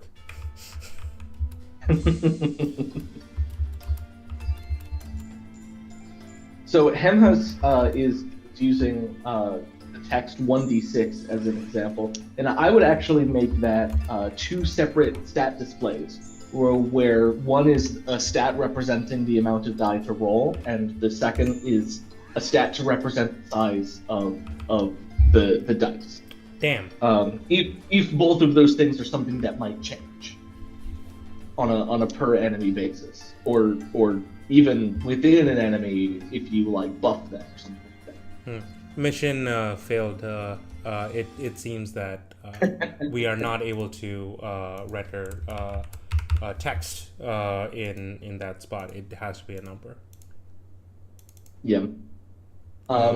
Thanks for joining the stream, Sir Kit Kat. Glad to have you here. Yeah. Okay. They got a dip.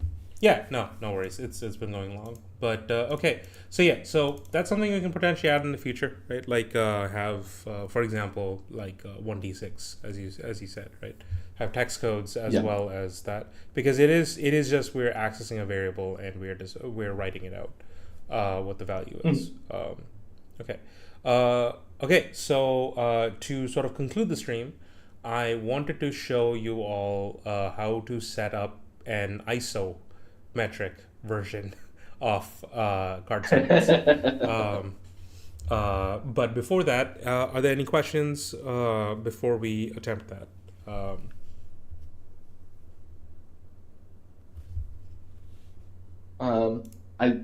I'll give chat time to ask any further questions. Yeah, this will be the final thing we do on the stream.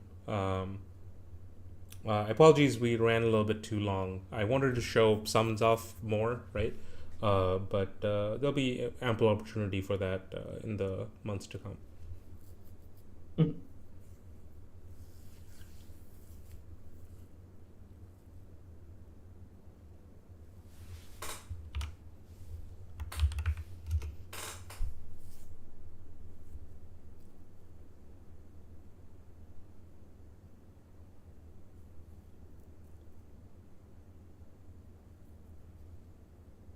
Any questions? Looks like we do not have any questions. Okay, so for our last trick. Oh wait, Mother Raptor has a question about block generate. Okay, what's up? Oh, it's they want to ask if anyone else has had an issue with resource states not showing. That I'm assuming is going to be something that's going to be fixed in this update. I mean, they do show though. So I think I think please, if you're running into an issue, file a thread in plugin help. The dev stream is probably not the best place to troubleshoot that issue. Vibrant Fervor asks, is shared zones between party and enemies a possibility in the future? In the future, yes. Not currently.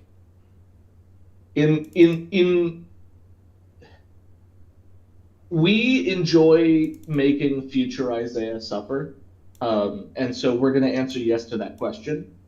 But present Isaiah does not enjoy suffering. Present Isaiah will eventually become future Isaiah, whether I want to or not.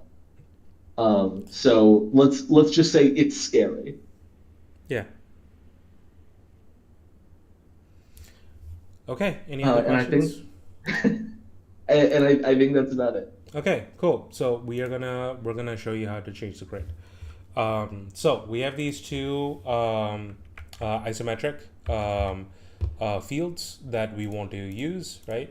And we want to use our existing tokens but format them in this particular way.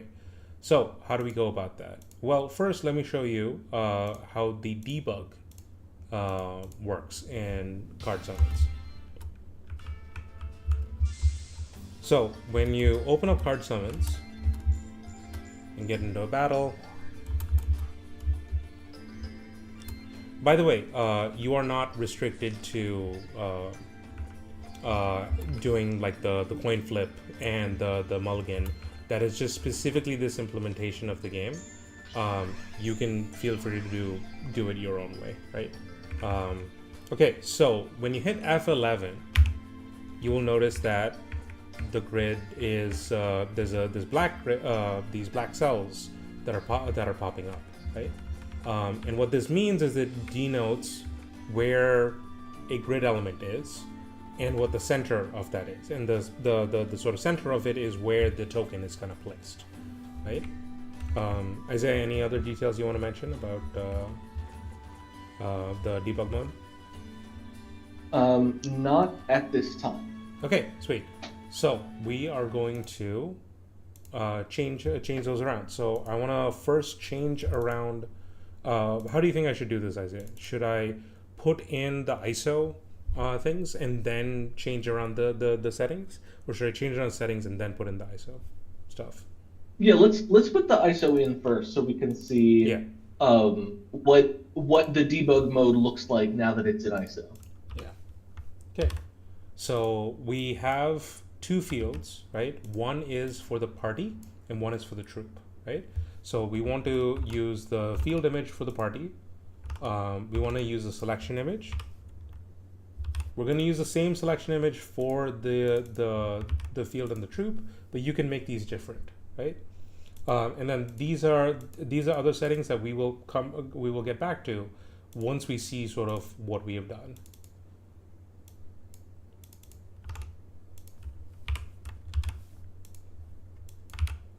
So I'm just grabbing the name. We need to make sure that the image is in image CGC summons.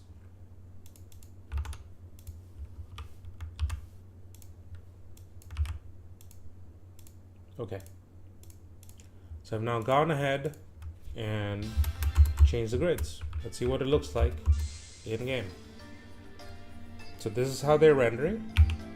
But notice that the cells are still in that original shape.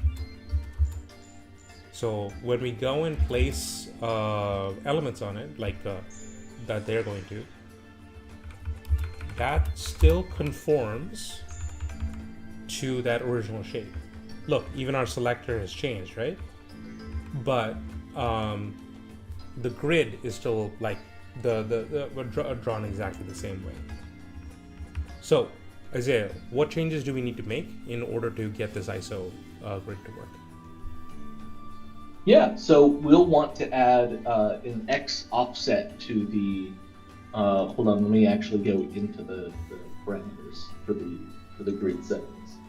Yeah, we'll want to add row. We'll want to add an X offset to the row column offsets parameter in the field grid setting.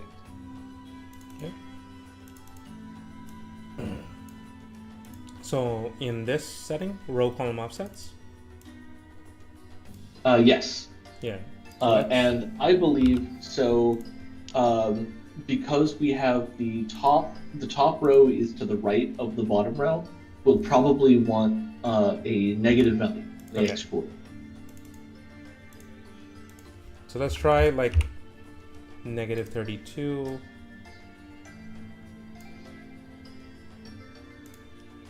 And see what that does.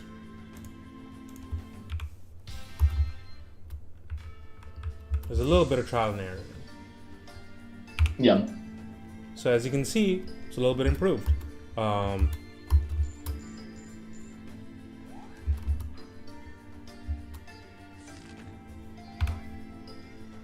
then if we were to place something down there,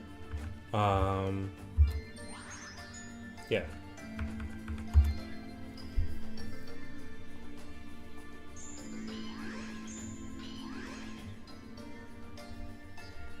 And then if we were to go and like make an attack, this is what it would look like, right? So in this way, you can accommodate a lot of different systems. So one of the things I noticed about this ISO grid is it's actually 6 by 2 as opposed to 7 by 2. Oh yeah. Yeah. So let's actually make that change, and then the other change we'll make is that we actually want the enemy field to be moved fully, right? So that it lines up with the party one. So let's show you where you need to make those changes. So we want to change the troop field. we want to change the position, right? So rather than 276, we want to move it more to the right. So let's put it at like 320. See how that feels. And then what is the other change we wanted to make? Yeah, we want to change the grid dimensions, right? So rather than 7x2, which is what the flat ones are, we want to try 6x2 and see what happens.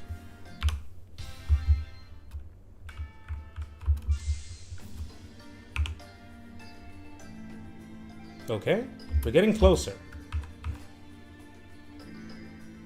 This is still 7x2. I probably have to like recompile it. Yeah, you didn't hit save. Yep, my bad. Oh no, I hit the tutorial. But yeah, as you can see, like it's slowly like getting to like where you can just implement it like an isometric thing. So we probably want these tokens, right, to be more like on the grid. Right? So we probably want to like change the X offset, right? And you'll notice that the cell is too low, right? It's like on the border. So we probably want to add some padding, right, in between that. So let's go ahead and try that. So yeah, the first tile offset, right? So this one's really important. But first, I think we need more. And then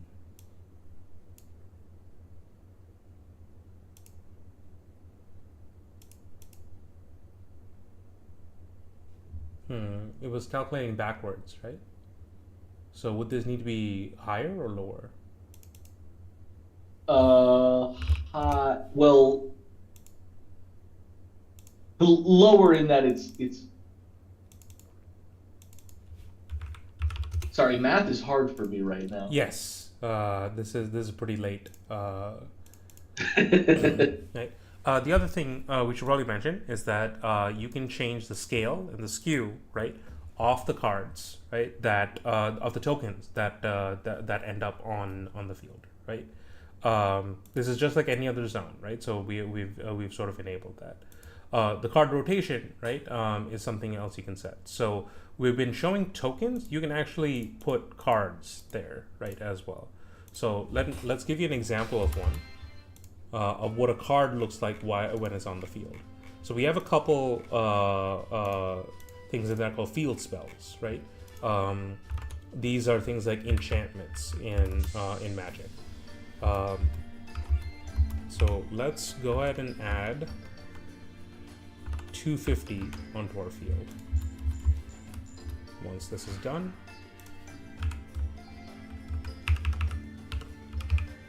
or rather, I'll add it to my hand and then we'll play it to the field.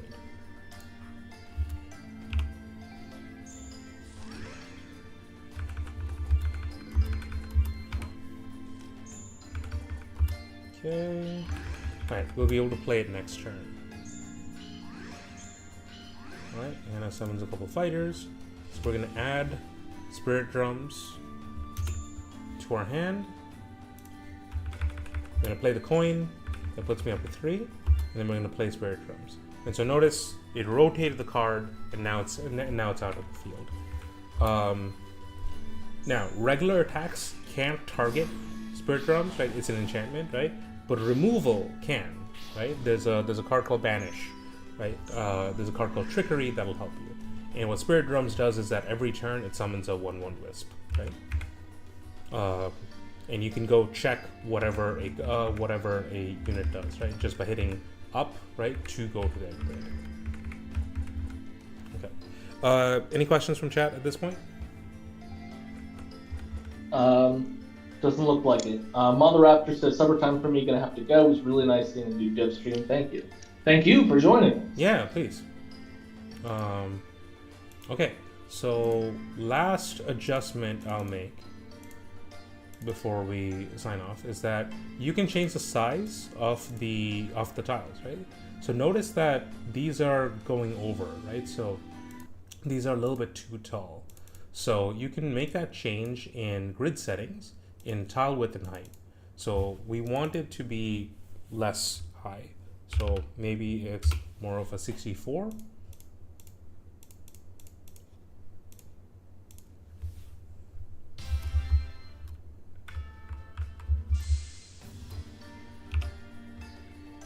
Oh no, I went too far.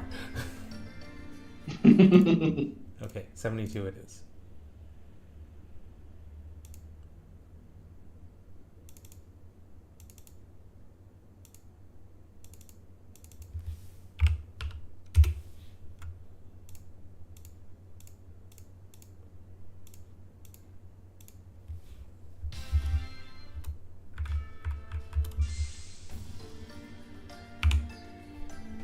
Okay, that's a little bit better, but I think we need a little bit more. So yeah, just by like it'll take you a little bit, but just by making these like fine adjustments, right, you will be able to get it closer and closer, right, to the shape that you need. And you can have again any size, right, any like sort of rectangle size, right, of the wrong F11. Okay, I think like 2 more, like, and then it'll be perfect. So Hemhus and Vibrant River are both expressing related sentiments. So Hemhus says, curious about if the placement of the cards matter, whether it's in the first row or the second in this demo. Vibrant River says, will we be able to select which spot on the field to summon a card? So currently the answer to both of those is no. The actual placement on the field does not matter and is not an option that users have. Long term, that's on our roadmap, is making the placement on the field actually matter relative to other placements, and making it so that you can choose where things are. Right now that is not a feature.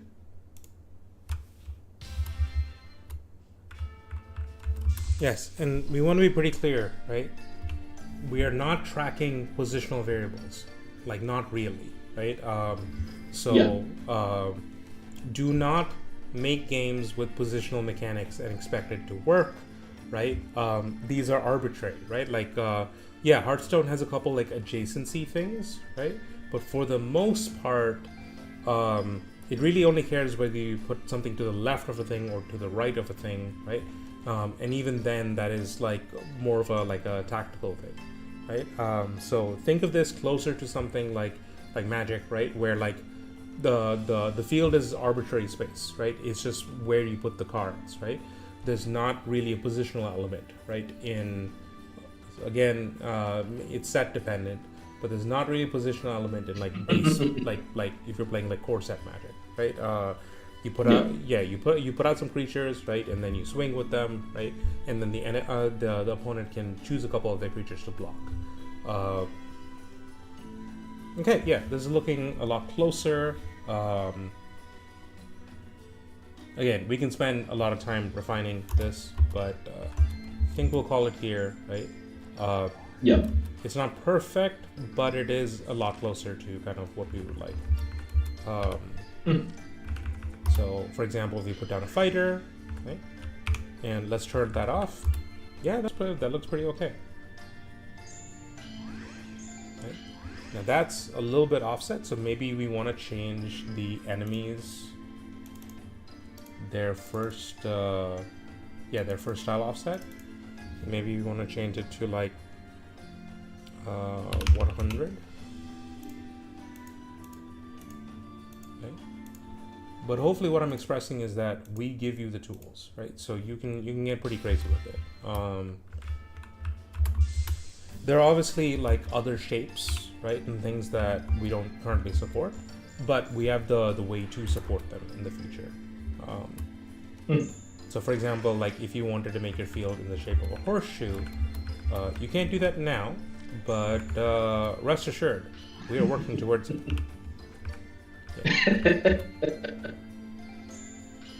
Yeah, that's looking a lot better on the enemy side. So to end the stream, we'll do something fun. I'm gonna flood the field with cards. Oh yes. Right? Wisps everywhere.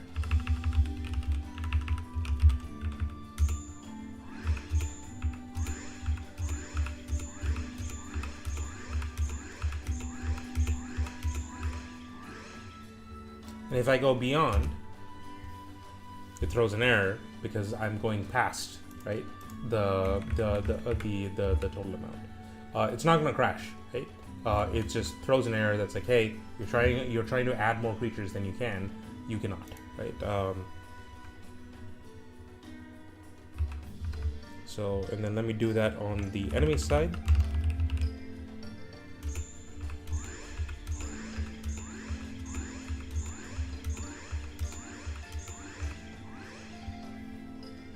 All right, now we got a fight going.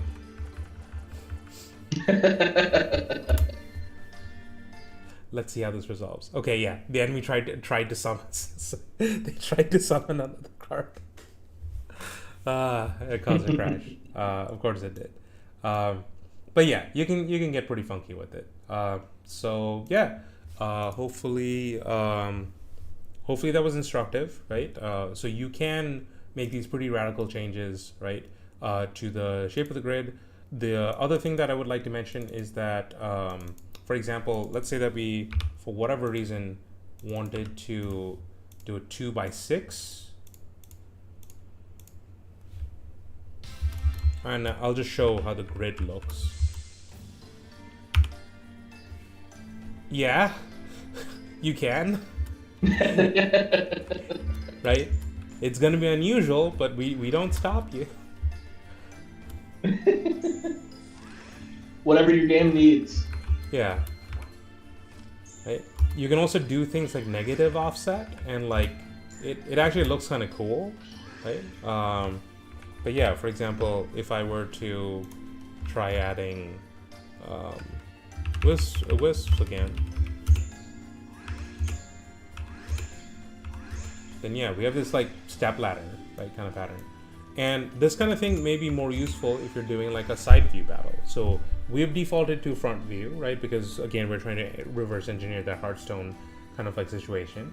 But let's say, yeah, you have, there was this old card game that Mojang made that I think like 2 people played. And I was the other person, called Scrolls. I don't know if anybody remembers that game.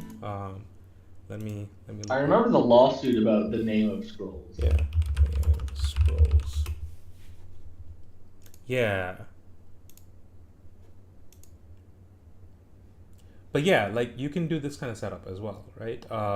The other game I can think of is Duelist, which had a similar kind of vibe, right? Where now they were doing more like positional, tactical kind of stuff, right? But it is still like 2 like entities kind of facing each other. Now, Duelist thing, Isaiah, is that they're actually like physically present, right? And like can move around the battlefield, and you can like equip them with stuff, right? And like do all kinds of crazy things, which you can do in card summons as well, right? Like you can actually, and we haven't really exploited it, but like your actor is still your actor. It's still Harold, right? So like you can have Harold attack creatures on the field. We didn't want to like for scope reasons we didn't implement like putting gear on Harold, but like that's absolutely a thing that you can do, right? You can mix your card summons actions with just regular card actions, right?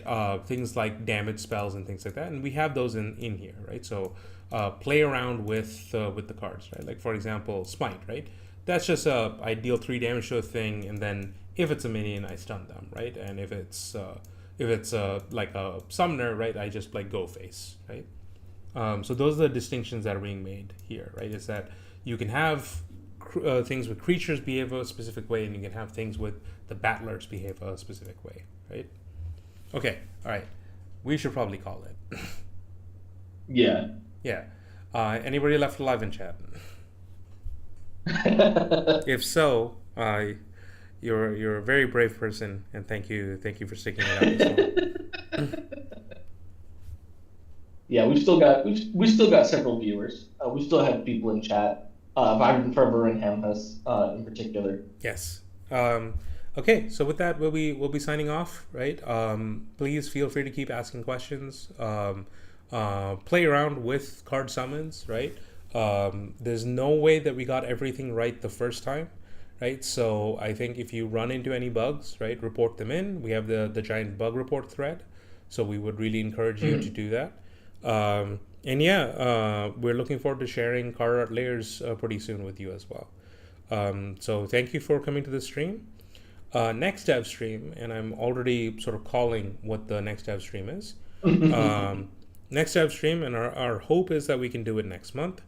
Isaiah, I think it is time to teach our dear viewers how to make your own card actions. All right, I'm in. Yep. See you next time. See ya. All right. So we're gonna stop the recording. Give it some time to finish. We're still streaming. Yeah. I am very surprised we had so many viewers. Yeah, I guess afternoon stream. Yeah. Appears to be the play. Yeah, I think so. And Sunday is like not bad because it means that it's Saturday on somebody else's end. Yeah. Okay, I think this is the time then. Vibrant Fervor says need to add more feature requests. Great. Okay, I mean go for it. That's why it's there, right?